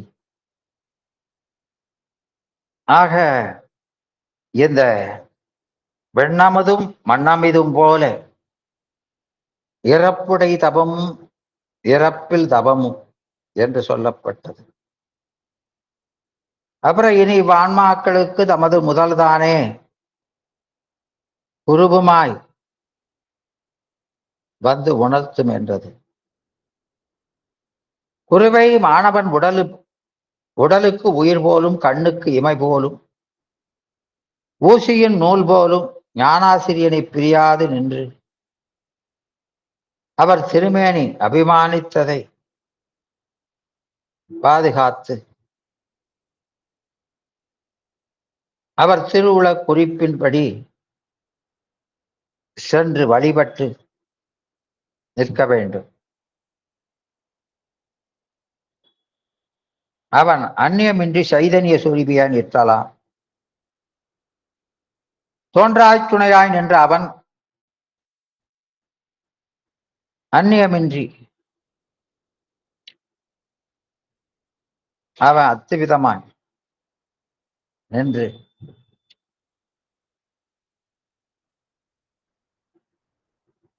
நிற்கிறதுனால நமக்கு நம்ம நோயறிந்து பலன் கொடுப்பவன். ஞான குருபாய் வருபவர் நம்மில் ஒருவரே என்பவர் சாங்கியர் நையாயிகர். தவமே ஞானத்தை தரும், குருவோ இறைவனோ வேண்டாம். சரியை செய்தோர் கிரியையும், கிரியை செய்தோர் யோகத்தையும் அடைவது போல யோகத்தை செய்தோர் அவர்தாமே ஞானத்தையும் எய்துவர், குரு வேண்டா என்று சொல்லி அரும்பிலிருந்து மலரும், மலரிலிருந்து காயும், காயிலிருந்து கனியும் உண்டாவது போல என்று அதற்கு ஒரு சிறுட்டாந்தம் காட்டுவார்கள். இறைவன் அவன் ஒரு வடிவம் இன்றியும் ஞானத்தை உணர்த்துவன் என்பதை மறுத்து அருவம் உருவம் எல்லாம் அருள் வடிவு, இவையெல்லாம் நம் கருமேனி கழிக்க வந்த கருணையின் வடிவுகாணே என்பான். அரும்பு மலராகி காயாகி பின் கனியாவதெல்லாம் சூரியன் உதவியின்றி நிகழாதது போல உயிர்களுக்கு ஞானம் உதவ இறைவன் உதவி செய்ய வேண்டும் என்பது.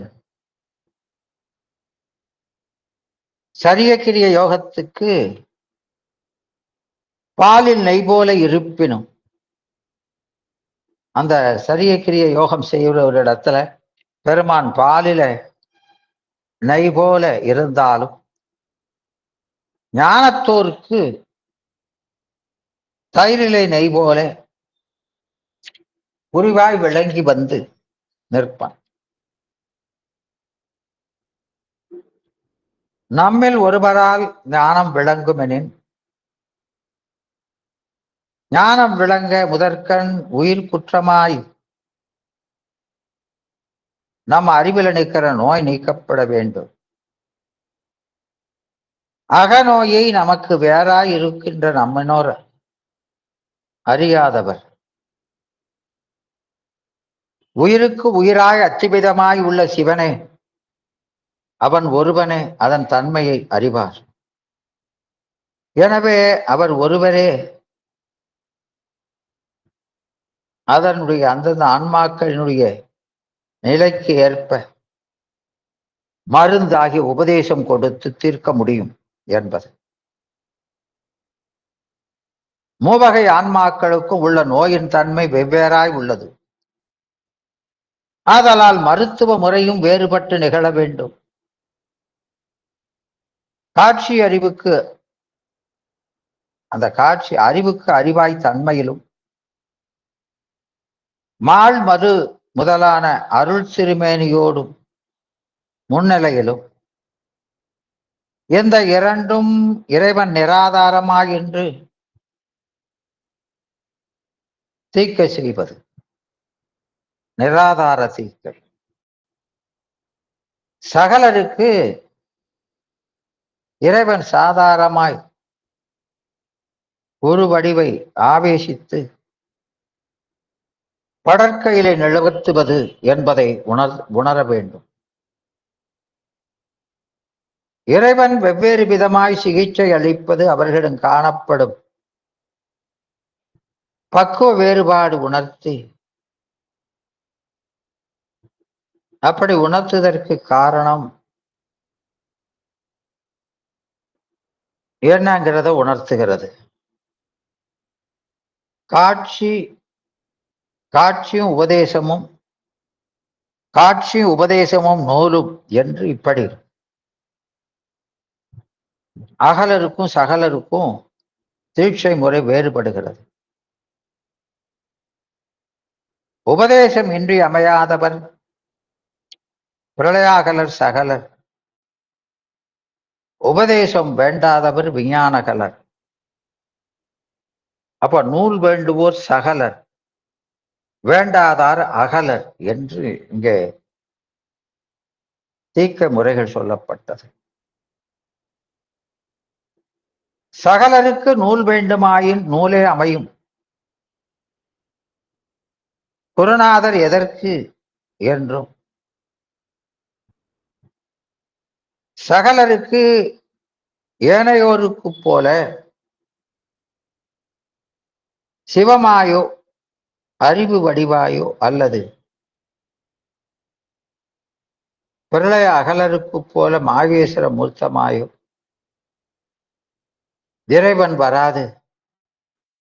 நம்மில் ஒருவர் போல வருவார். அப்படி வருவதால் அவர் சிவம் என்று கூறுவது உபசாரமே என்று உண்மையன்று என்பாரையும் மறுத்து, சகலருக்கு அவன் குருவாய் காட்சியளிக்க வேண்டிய அவசியத்தையும் அவர் சிவமே என்பதையும் உறுதி செய்வது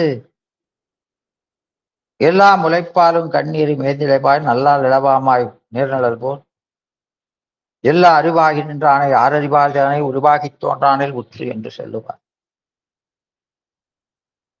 இது குறிப்பின்றி ஞானம் விளையாது என்பதையும், தவமாகிய வழிபாடு ஞானத்தை பெறுவதற்கான தகுதியை மட்டுமே விளைவிக்கும் என்று கூறி மறுப்பது. குருவாய் இறைவன் வந்தாலன்றி ஆன்மாக்கள் அவனை அறிந்து வழிபட்டு உய்தல் கூடாது. அதுவும் ஆன்மாவின் தபத்தால் ஏற்படுகின்ற பக்குவ முதிர்ச்சியான் ஏற்படும். அப்படி ஏற்படுகின்ற அன்பால் என்று நிகழாது என்பது. சூரியனின் கிரகங்களால் தோன்றாத நெருப்பு அந்த கிரணங்களை குவிக்கின்ற ஆடியால் சம்பவிப்பதைப் போல சிவம் நேரே வந்தாலும் தோன்றாத ஞானம் அவன் குருவை ஆவேசித்து வந்தால் குவிக்கப்பட்ட இடத்து தோன்றும் என்பது. அதனால இனி ஆன்மாக்களுக்கு தம்முதலை குருவாய்ந்த ஞானத்தை உணர்த்தும் என்றது. அவன் அந்நியமின்றி செய்தினிய சொரிபியாய் பெற்றாளான். அப்போ ஞானத்தை ஒருவதற்கு கொடுப்பதற்கு நம்மில் ஒருவரே அமையும் சிவகுரு தேவையில்லை என்பது, சரிய முதலிய தபலங்களே ஞானத்தை கொடுக்கும் குரு வேண்டாம் என்பது இங்கே வருகின்ற தடைகள் அவையற்றையெல்லாம் நீக்கி நமக்கு வேறாயிருக்கும் பிற ஆன்மாக்கள் நம் அறிவில் உள்ள குறையை அறியவும் மாட்டார், அறிவை மாட்டார், எனவே அவர் நீக்கவும் மாட்டார். முக்தி பெற்ற ஆன்மாக்களை ஆயினும் அவர் சிவபோக அந்த போகத்துக்கு உரியரை அன்றி ஐந்தொழிலுக்கு உரிமை உடையவர் அல்லர். ரசகுளிகை பரிசத்தால் செம்பு களிம்பு நீங்கி பொன்னாகுமே என்று அது குளிகை ஆகாது. அதுபோலத்தான் சரியை கிரியை முதலியவற்றுக்கும் குரு அவசியம். தவங்கள் ஞானத்துக்கு தகுதியை தருவதன்றி அவை ஞானத்தை தராது. அதனால இந்த ஐவுணர்வுகளால் மயங்கி இவை தம்மை உணராது எனமிடத்து அவைதான் பளிங்கிலிட்ட வண்ணம் போல காற்றிட்டு காற்றி நிற்கும் ஆதலால் பசுகரணங்களே கரணமாகி சிவத்தை காட்டும் என்ற சங்கராந்தவாதிகளும், பசுத்துவம் நீங்கிய வழி கருவிகளால் சிவத்தை அறியலாம் என்ற சிவசம்வாதி, கருவிகளை யோக முறையிலே செலுத்தினார் அறியலாம் என்ற பாதஞ்சலரும் இன்னும் பலரும் கருவிகள் மலத்தினுடைய மறைப்பை நீக்கி அறிவை விளக்கும் மாயா தனிவிளக்காய் என்று கூறி இங்க மயக்கும் என்பது முரணாகாதா என்று கேட்ட அந்த தடை வந்துளி அதற்கு விடையாய் அமைந்தது இந்த ஏது. அவைதாம் அசத்தாம் உலகை உணர்த்தும் கருவிகளே, சத்தாம் சிவத்தையும் உணர்த்தும் குரு வேண்டாம் என்பது தார்க்கீகர். அதுக்கு உத்தரம், கருவிகள் தத்தம் இயல்பையே விடய மாத்திரையே, ஒவ்வொரு கருவியும் அதற்குரிய விடய மாத்திரையே காட்டி பலவாய தன்மையை ஆன்மாக்கள் மாட்டும் உண்டாக்குமே அன்றி உண்மை இயல்பை உணர்த்த மாட்டார். அப்போ கருவிகளுடைய இயல்பையே ஆன்ம இயல்பாக காட்டி ஆன்மாவினுடைய உண்மை இயல்பை மறைத்து நிற்குமே என்று தெளித்து நிற்காது. சுட்டி உணர் கருவிகள் சித்துப்பொருளை உணர்த்த மாட்டார். எனவே இவற்றின் சார்பை நீத்த பின்னரே உண்மைஞானம் விளங்கும். அது நமக்கு மேலான அறிவு பொருளாய் உள்ள சிவமே ஆன்மாவின் அறிவிலே உண்மை ஞானத்தை உணர்த்துவதற்கு தடையாய் உள்ள அந்த மலத்தை அகற்றி உணர்த்துவார். எனவே குரு அவசியம் வேண்டும். அவனுக்கு அடிமையாதல் நாம் அடங்கவும் வேண்டும். அவனை சார்ந்து இந்த கருவிகளை விடவும் வேண்டும் என்பது. பொய்யறிவு நீங்கினாலன்றி மெய்யறிவு விளங்காது. இவ்வாறு அந்த இரண்டாவது அதிகரணத்துக்குரிய குறிப்பினுடைய அவசியம் இந்த மூன்றாவது அதிகரணத்தில் வலியுறுத்தப்பட்டது. குருவாய் வந்து உணர்த்தினும் கருவிகளின்றி எவ்வாறு அறியும்? விட வேண்டிய பொருளை எப்படி விடுவது? சார வேண்டிய பொருளை சார்தல் எவ்வாறு என்ற கேள்விகளுக்கு பதிலாய் வருவது அந்த நான்காவது அதிகாரணம். எனவே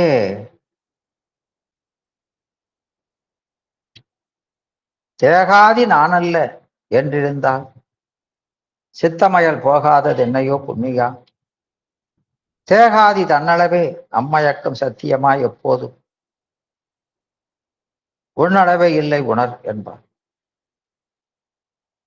அதனால தேகமறந்து திருவருளாய் நின்று சிவபோகம் விளைய புணர் நெஞ்சே நோக வருந்தாமல் தீவினையில் வாடாமல்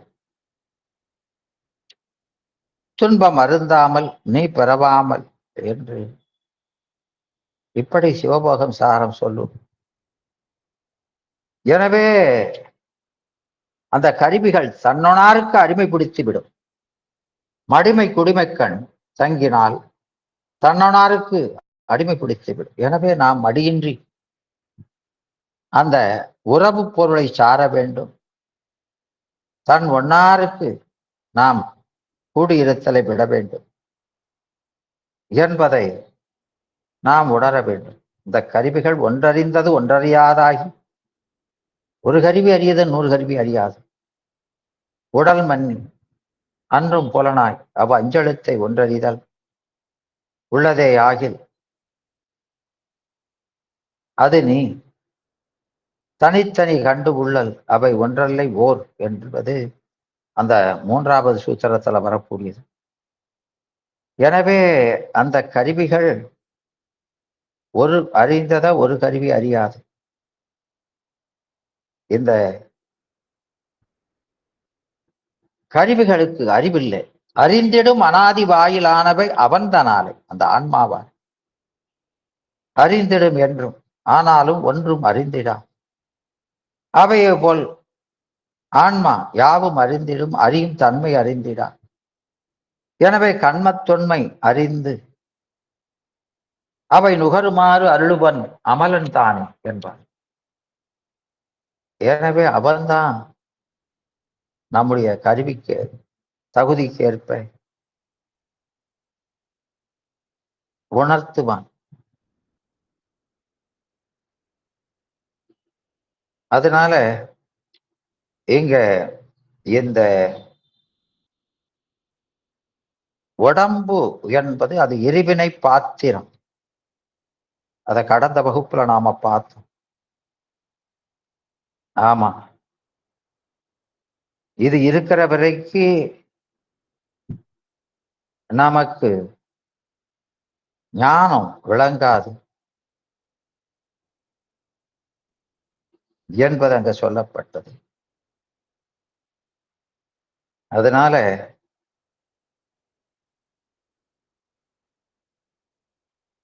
வடமொழியில ஒரு சுலோகம்,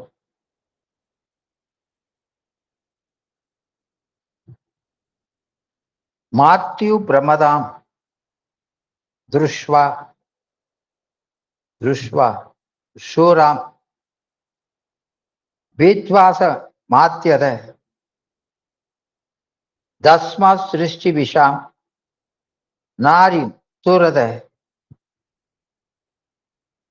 பரிபரிய ஜதேத் என்பார். அதாவது இந்த கல்லானது குடித்தாலன்றி மயக்கத்தை தராது.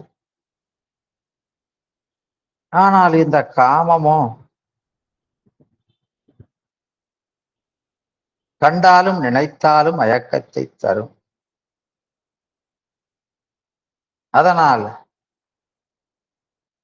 அந்த மயங்கையர் மேலுள்ள மயக்கம் போல வலுவான மயக்கம் இந்த உலகத்திலே இல்லை. அதனால் அதனை துரத்தல் எந்த நல்ல அந்த துறக்காம நாம இருக்கிற வரைக்கும் எந்த நல்ல விஷயம் இல்லை என்பது பொருள். அத நமக்கு சிவவாக்கியர் மாடு கண்டு செல்வமும் மனைவி மைந்தர் மகிழவே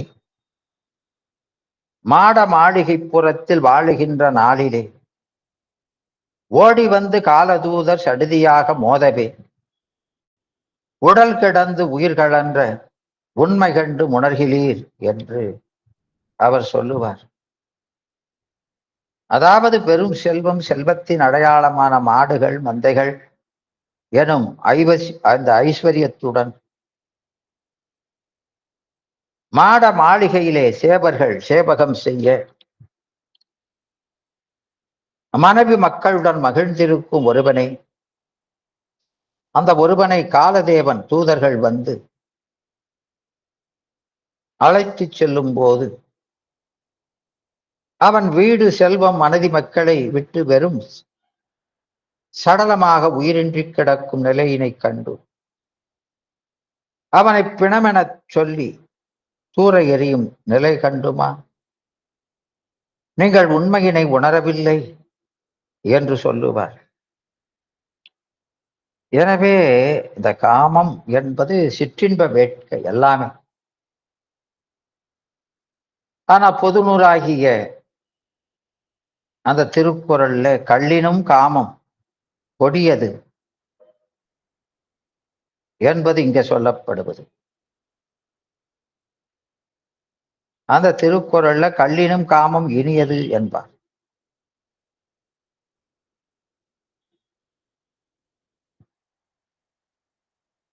அதாவது கள்ளு அருந்திய பின் கிடைக்கும் மகிழ்ச்சியை விட காதலை நினைக்கும் போது கிடைக்கும் மகிழ்ச்சி மேலானது என்று வள்ளுவர் சொல்லுவார். அந்த 1201வது குறள், உள்ளினும் தீரா பெருமறிவு செய்வதால் கள்ளினும் காமம் இனிது என்பார். உள்ளினும் தீரா பெருமகிழ் செய்வதால், நினைத்தாலும் நீங்காத பெரிய மகிழ்ச்சியை உண்டாக்குவதால் கள்ளை விட காதல் இன்பமானது என்பார். இதன் மூலம் வள்ளுவர் காதலின் இன்பம் கள்ளை விட உயர்ந்தது என்று கூறுகிறார்.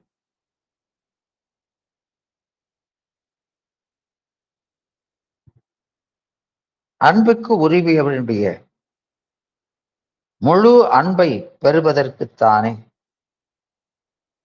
இந்த ஊடல்கள்.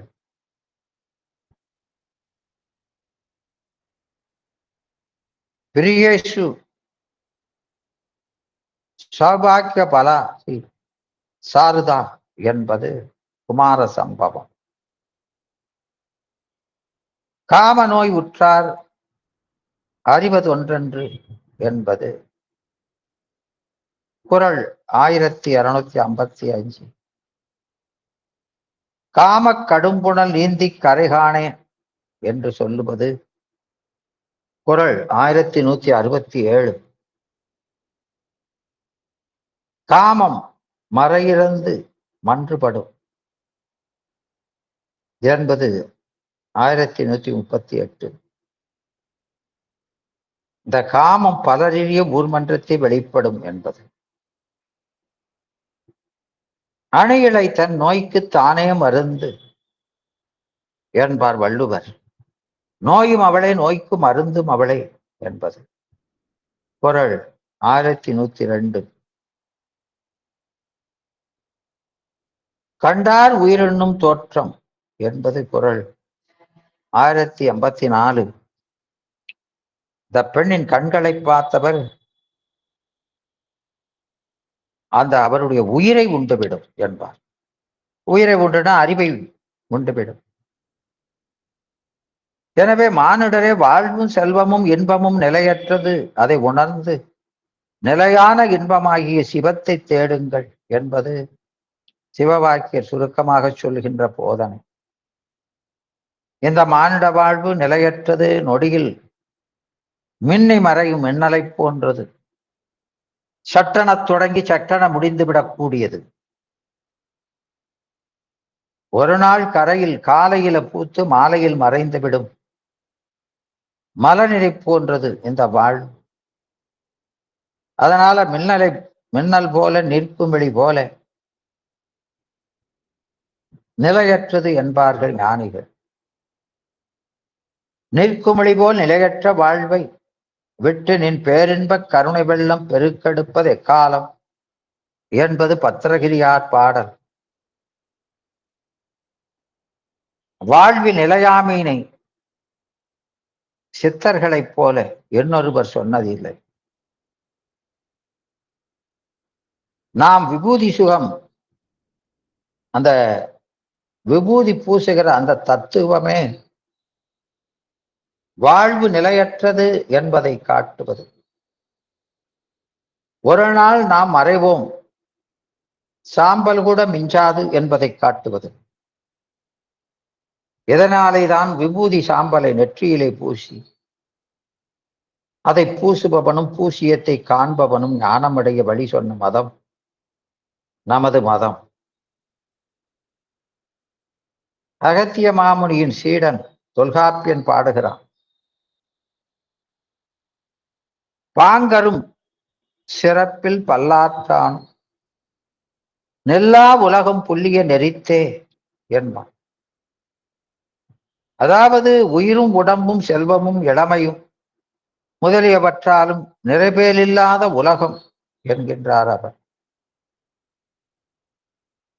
பத்திரகிரி நீர்க்குமிழி வாழ்வு எனச் சொன்னதை கடிவழி சித்தரும் தன் பாடையில் சொல்லுவார். நீர்மேற்குமிழி இக்காயம் இது நெல்லாது போய்விடும் நீ அறி மாயம் என்பார். நீர்மேல் தோன்றும் குமிழி போன்ற நெல்லாமல் போயிடும் வாழ்வு இது. அவ்வாழ்வில் எதற்கும் பயன்படாத உடலை பேணி பயனில்லை என்கிறார் அவர். மண்கலம் கவிழ்ந்த போது வைத்து வைத்து அடுக்குவார். வெண்கலம் கமிழ்ந்த போது வேணம் என்று பேணவார். நன்கலம் கவிழ்ந்த போது நாரும் என்று போடுவார் என்ற சிவவாக்கியர் அந்த பாடல் அழியும் உடல் பற்றி கூறுகிறது. மண்ணால் செய்யப்பட்ட பாத்திரம் விழுந்தால் கூட எடுத்து அடுக்கி வைப்பார்கள். வெண்கலத்திலே செய்யப்பட்ட பாத்திரம் விழுந்தால் கூட அதை எடுத்து பத்திரமாக வைப்பர். ஆனால் இந்த உடல் விழுந்து விட்டால் இது நாரும் என சொல்லி நெருப்பிலை வீசுவார். இதுதான் உடலின் நிலைமை என்கிறார் சிவவாக்கியர். திருமூலர் இன்னும் அதை அழுத்தமாக அதை சொல்கிறார். கிழக்கு எழுந்தோடிய ஞாயிறு மேற்கு விளக்கண்டும் தேரார் விழியிலாம் மாந்தர் குளக்கன்று மூத்தரு தாய் சில நாளி. அந்த குளக்கன்று முற்றி எருதாய் சில நாளில் விளக்கண்டும் தேரார் வியனுலகோரே எனப்பாடுவார். அதாவது கிழக்கில் தோன்றும் சூரியன் மேற்கில் மறைவதை போல இளமையும் நிலையில்லாமல் முதிர்ச்சி பெறும் இதனை அறியாமல் மக்கள் அறியாமையில் மிதக்கின்றனர்.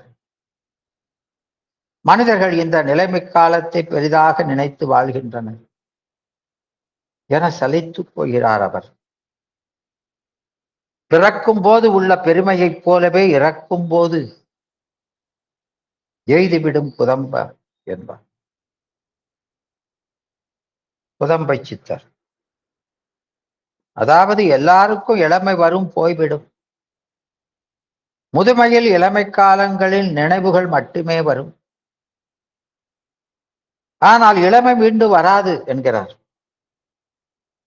இந்த உடல் நிலையில்லாதது போல செல்வமும் நிலையற்றது என்பது ஞானியர் வாக்கு. நமக்கு 70 செல்வம் இருந்தாலும் செல்லும்போது அதனை கூட எடுத்து செல்ல முடியாது என்பதை காந்தறிந்த ஊசியும் வாராது காணும் கடைவெளிக்கே என ஒரே வரியில் சொன்னவர் பட்டினத்தார்.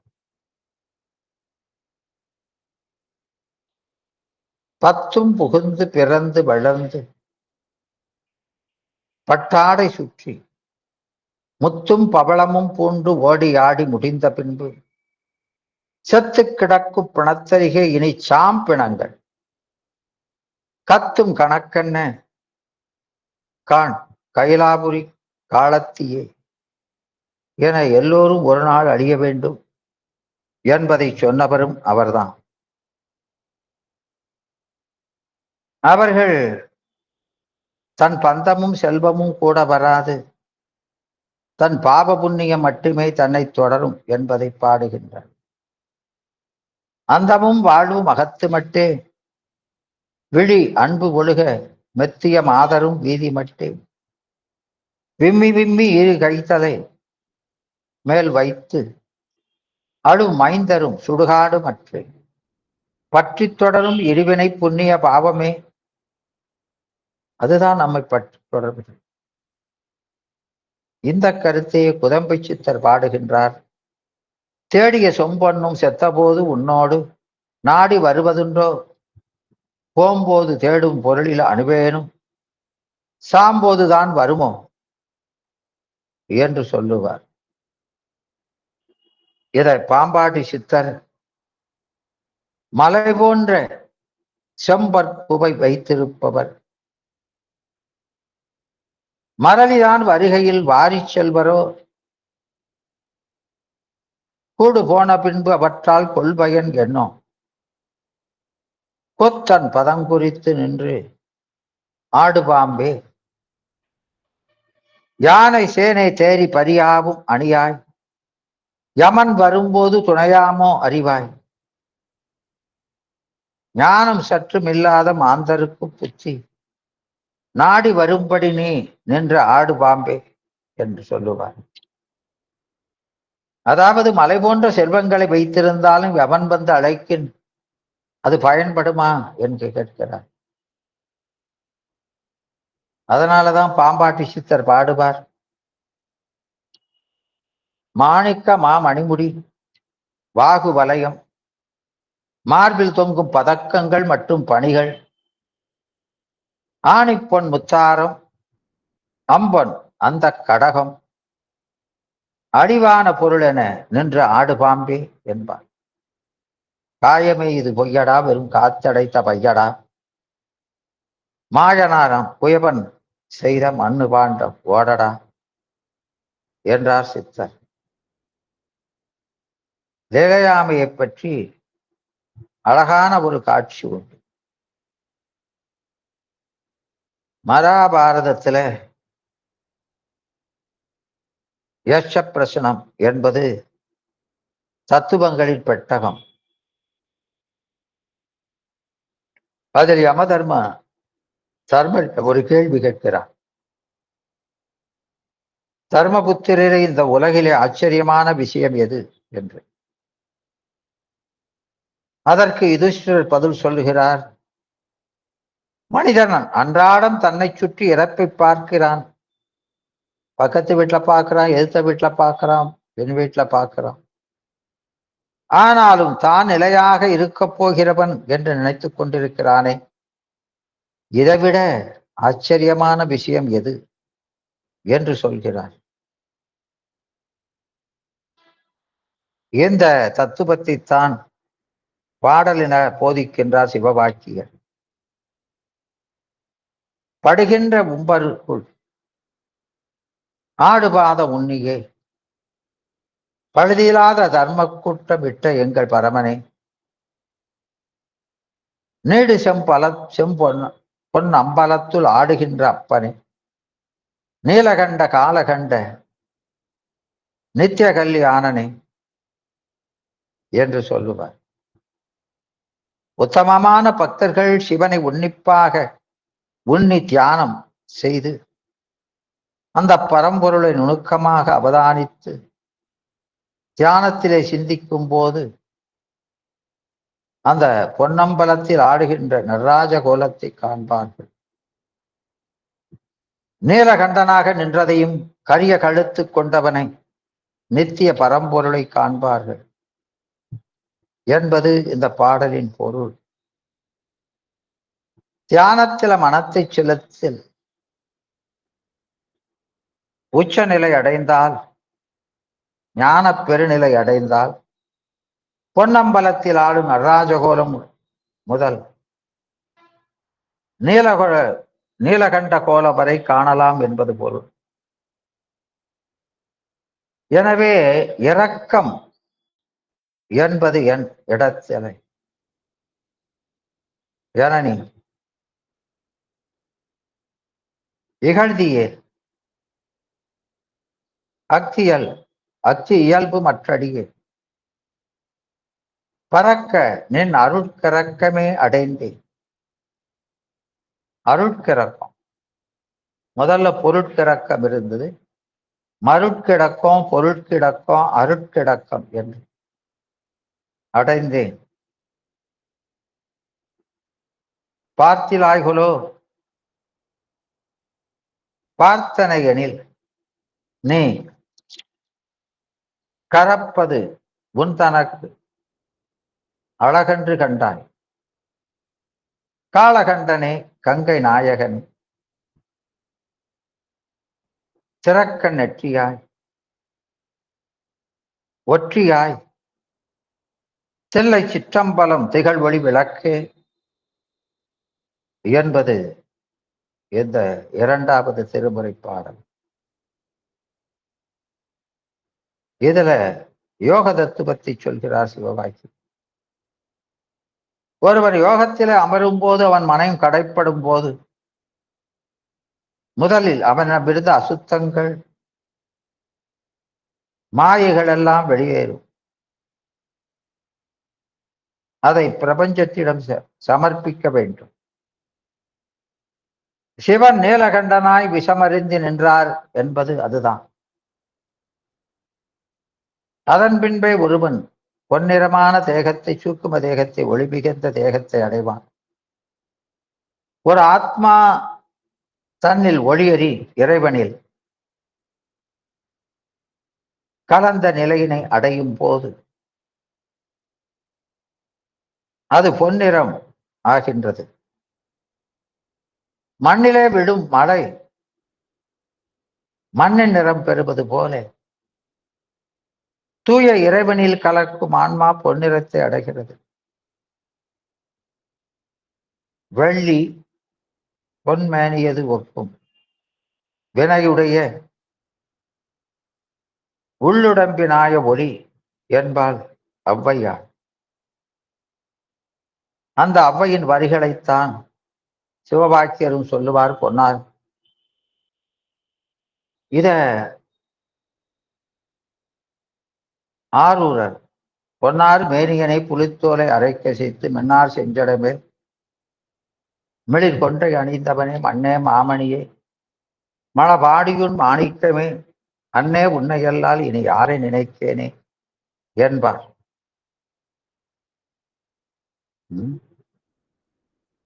இதத்தான் சிவபாக்கியர் சொல்றாரு. காணமற்ற காட்டகத்தில் வெந்தெழுந்த நீரு போல் ஞானமுற்ற நெஞ்சகத்தில் வல்லதேதும் இல்லையே ஊனமற்ற சோதியோடு உணர்வு சேர்ந்திடக்க குழந்தை அடங்கினார் தேனகத்தின் ஊரல் போல தெளிந்ததே சிவாயமே என்பார். எனவே உயிர் பிரிந்த உடலை சுடுகாட்டில் வைத்து எரித்தால் ஒரு பிடி சாம்பல் தான் மிஞ்சும். அங்கே நிலையானது என எதுவும் இல்லை. அப்படி ஞானமும் தெளிவதும் இல்லாத நெஞ்சிலும் பெரியது உயர்ந்தது என எதுவும் இல்லை. செத்த உடலும் மூட நெஞ்சமும் ஒன்று. குறையேதும் இல்லாத அந்த பரம்பொருள் எனும் சோதியுடன் சேர்ந்து உணர்வை மனதை அடக்கினால் தேன் உருவது போல் இனிமையான நித்திய இன்பத்தை பெறலாம் என்பது பாடலின் பொருள். இங்கே யோகத்தின் உச்சியில் அண்ணாக்கில் அமிர்தம் சுரக்கும் அதிவுச்ச யோக நிலையில் பேரின்பத்தையும் அதன் பயனையும் சொல்கிறார் சிவகையா. இதை ஔவையார் தன் ஞான குரலில் சொல்லுவார்.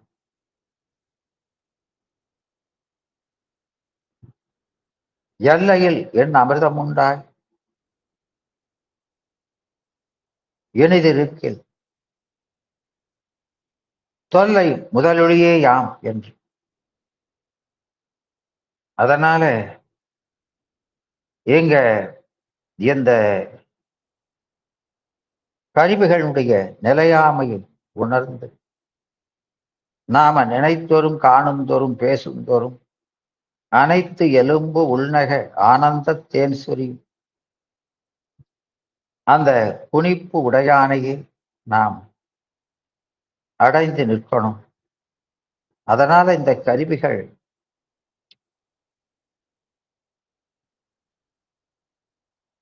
பன்னிறம் காட்டும் படிகம் போல இந்திரியம் தன்னிறமே காட்டும் தகமையை நினைந்து அந்த பன்னிறத்து பொய் அந்த நிலையில்லாத புலனை அந்த பொறிகளை நமக்கு வேறாய் உணர்ந்து பொய் என்பது பொது இயல்பை செய்யும் கருவிகளை தனக்கு பொய்யாக என்பது கடை குறைந்து நின்றது. மை சிறப்பியல்பை கண்டான் என்பது உணர்ந்தான்.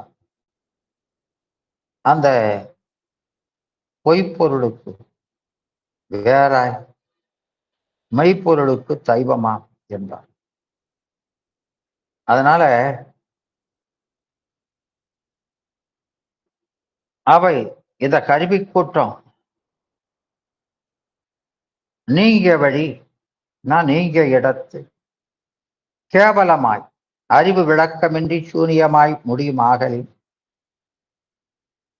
அறியுமாறு அறியுமாறுனா அறிவு விளங்குமாறு யாஞ்சனம் என்னும் ஆசங்கையை அந்த ஐயத்தை நீக்கின பரிகரித்து அவைதாம் இந்த கருவி கூட்டங்கள் தாம் பளிங்கிலிட்ட பளிங்கின் மேல் பற்றிய வண்ணம் போல் இது ஓமை காட்டிற்றை காட்டுகின்ற கருவியாகிய தம் தன்மையையே காட்டியாய ஆன்மா இயல்பாக விபரீதமாய் காட்டின உணர்ச்சி நிற்றலான் எனும் ஏதுவை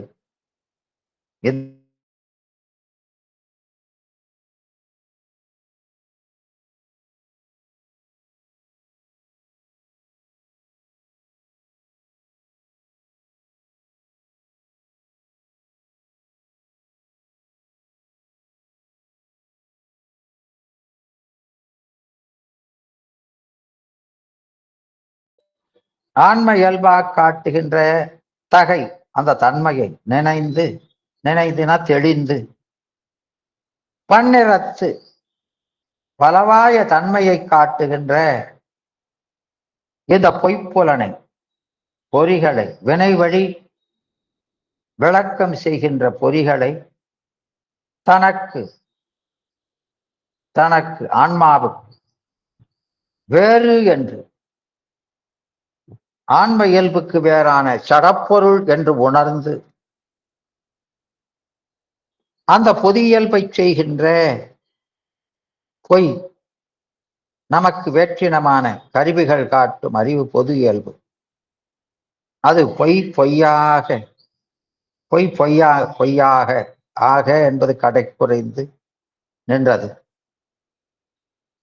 இதெல்லாம் மயக்க அறிவு என தெளிந்து அவற்றின் பற்றிலே நீங்கி மை அது சிறப்பு.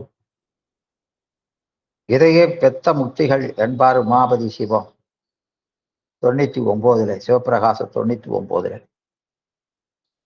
கண்டான் மை கண்டான் மை இயல்பை தன் உண்மை இயல்பை உணர்ந்தோன் மெய்ப்பொருளுக்கு அந்த மையறிவை தரும் பொருளாகிய சிவத்துக்கு சைவமா அடிமையாய் அடங்குமா கண்டபடியே கண்டு காணாமை கொண்டபடியே கொண்டு இரு என்பான். அதைத்தான் வேறு சடத்தின் வேறாய உணர்வு ஆம் என பின்னும் கூட்டுக என்பான். எனவே இங்க இந்த பாட்டுல பல்நிறம் காட்டும் படிகம் போல் இந்திரியம் தன்னிறமே காட்டும் தன்னை நிறந்து இந்த இந்திரியங்களெல்லாம் தன்னிறத்தையே தன்னுடைய இயல்பையே ஆன்ம இயல்பாக காட்டிக் கொண்டிருப்பதால் இந்த உடலே கருவிகளே நாம் என்றும் இந்த பிறப்பே நமக்கு இயல்பென்றும் இப்படியெல்லாம் மயங்கி நிற்கிறோம். அந்த பன்னிறத்து பொய்ப்புலனை வேறு உணர்ந்து இந்த படிகத்துக்கு மேல படுத்திருக்கிற பல நிறங்களை அந்த படிகத்தின் வேறானவை என்று அந்த பொது இயல்பை செய்கின்ற வேறானவை என்று உணர்ந்தான். அதனுடைய சிறப்பியல்பை உணர்ந்தானாயும் அந்த படிகத்துக்கு சூரியனுடைய நிறந்தான் அதற்குரிய நிறம் என்பதை உணர்ந்தானாயும் அவன் மெய்ப்பொருளுக்கு தெய்வமா. எனவே பொய்யை பொய் என்று கண்டு நீங்கியவன் மெய்ப்பொருளுக்கு தெய்வமாய் அவர் சிறப்புறுவர் முக்தி அடைவர். அந்த பொய்யை எவர் மெய் என்று கண்டாரோ அவரெல்லாம் பொய்ப்பொருளுக்கு தெய்வமாகி பிறப்புறுவர் என்பது இந்த பாட்டுல அருமையாக சொல்லி இருக்கிறார்.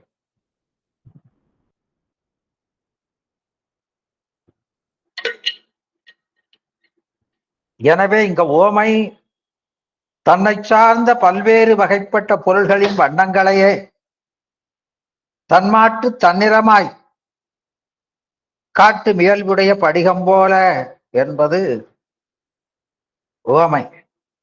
பொருளானது ஆன்மா வினைவழி தன்னை சார்ந்த நிலையில்லாத இந்திரியங்களினுடைய இயல்பையே தன்மாட்டு தன்னியல்பாய் விளக்குவதாகிய தனது அறிவின் சார்ந்ததன் வண்ணமாம் தன்மையை அது அதுவாய் வசிப்புண்டு நிற்கும் தன்மையை வசித்தடவரும் வியாபியாய் நிற்கின்ற தன்மையை முன்னர் சிந்தித்து கேட்டதன் பின் சிந்தித்து என பொய் காட்டணும், அதுக்கப்புறம் அகற்றணும். அதான் சிந்தித்தார். சிந்தித்து உண்மையை உணர்ந்து கொண்டு அதான் தெளிவு. அந்த உண்மையை உணர்ந்ததன் பின்னர் தன் உண்மை இயல்பை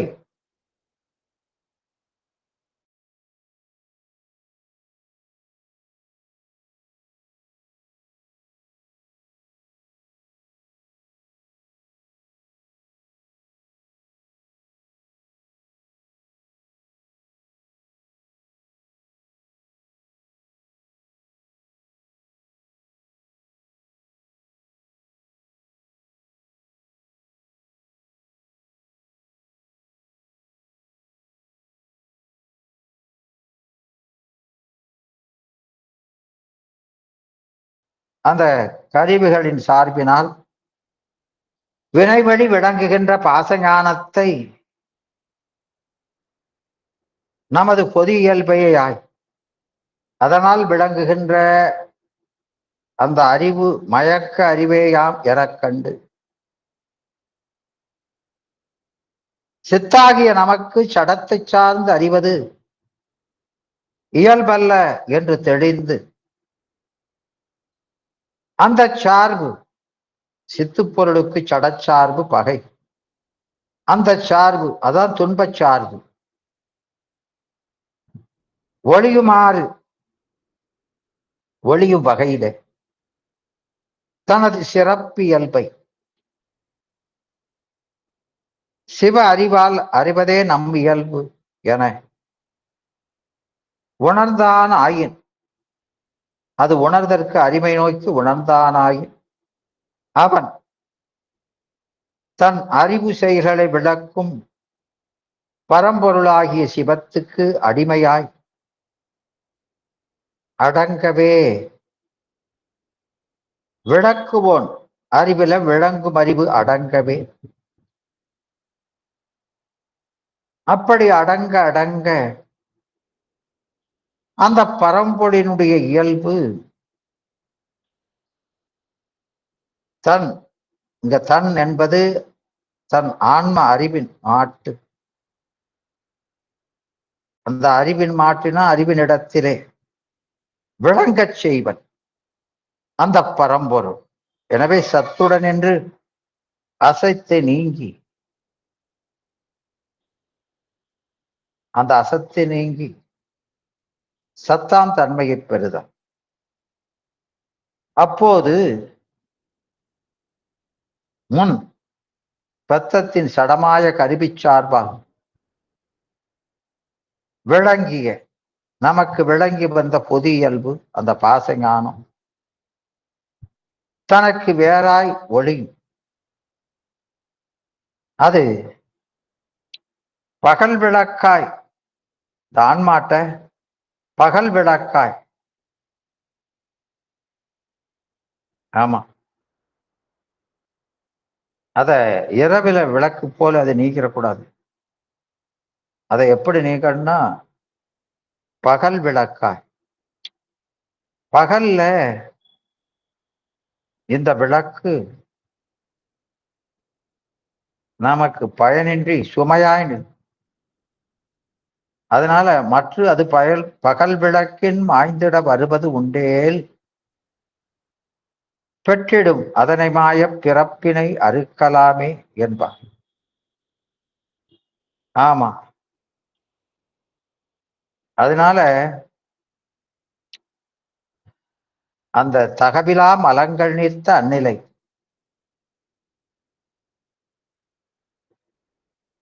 அந்த தகவிலா சிவத்தை காட்டுகின்ற தன்மையில்லாத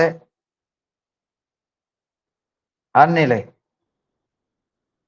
அந்த கருவிகள் வினைவழி விளங்குகின்ற கருவிகள் கரணமாகா வகை, அதில் அறிவு அடங்கி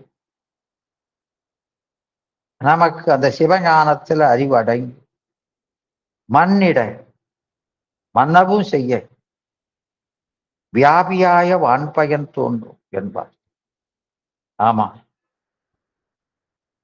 எனவே அதைத்தான் சிற்பரம் அதனால் தோன்றி நின்ற சிற்பரம் அதனால் உள்ள செயல் அறுத்திட உதிக்கும் தற்பரமாகி நிற்றல் என்பார். ஆமா, இதுதான் மாயை பிறப்பினை அறுக்கின்ற விளக்கு, அந்த பகல் விளக்கு. அதனால இந்த கருவியாவும் வினைவழி பற்றுகின்ற கருவியாவும் நம்ம அறிவில பாசஞானமாய் நின்று உணர்வு அளிக்கும் காலை உற்று அறிந்திடுவது ஒன்றின் உணர்வின் உண்மையாகும். ஒவ்வொரு பொருளாய் அறிந்து உணர்வது. இந்த அறிவெல்லாம் பகல் விளக்கின் மாய்ந்திட வருவது உண்டே. அப்படி அந்த சிவச்சார்பு ஏற்படுமானால் பெற்றிடும் அதனை மாய பிறப்பினை அறுக்கலாம். அதனால அந்த சிவச்சார்பினால், அந்த சிவஞான விளக்கத்தினால, ஏன்னா மலத்து விழதாம் என்றதுனால அந்த மலம் நீங்கவே மாய பிறப்பினை அறுக்கலாம் என்பார். அப்புறம் அந்த ஞானம் எப்படி விளங்குங்கிறத கேட்டல், சிந்தித்தல், நெடிதல் அப்படின்னு நாளா சொல்லுவார். எனவே ஆக இப்படி நமக்கு அந்த கருவிகளை கண்டிப்பா விட்டு நீங்கத்தான் செய்யணும் என்பதை சொல்லி அந்த 2வது அதிகரணத்திலே சொன்ன கருத்தை எங்க அதை உறுதி செய்கின்றார். அத நமக்கு இந்த திருவிசைப்பாவிலும் அம்பழிங்கு பகலோன்பால் அடைபற்றாய் இவள் மனத்தில் முன்பளித்த காதலும் நின் முகந்தோன்ற விளங்கிற்றால் வம்பழிந்த கனியே என் மருந்தே நல்வளர் முக்கட் செம்பழிங்கே பொழிற்கோடை திரலோக்கிய சுந்தரனே என்று கருவூர் தேவர் பாடுவார். அந்த வம்பழிந்த கனியே என்று என் மருந்தே என்றெல்லாம் இதனுடைய தொடர்ச்சிகள் எல்லாம் நாம வருகிற வகுப்பிலே சிந்திக்கலாம் என்று சொல்லி இதுவரை பொறுமையாக இருந்து இந்த செய்திகளை செய்மெடுத்த அடியார் பெருமக்கள் அனைவருக்கும் என்னுடைய வணக்கத்தையும் நன்றி அறிதலையும் தெரிவித்துக் கொண்டு வழக்கம் போல வாழ்த்தும் குருமரபு வாழ்த்தும் சொல்லி என்னுடைய இன்றைய சிந்தனையை நிறைவு செய்கின்றேன். நன்றி, வணக்கம். வான்முகில் வளாது பெய்க மலிவளம் சுரக்க அண்ணன் பொன்முறை அரசு செய்க குறைவிலாது உயிர்கள் வாழ்க நான்மறை அறங்கள் ஓங்க நல்தபம் வேள்வி மல்க மேன்மைக்குள் சைவ நீதி விளங்குக உலகமெல்லாம் மேன்மைக்குள் சைவ நீதி விளங்குக உலகமெல்லாம் மேன்மைக்குள் சைவ நீதி விளங்குக உலகமெல்லாம்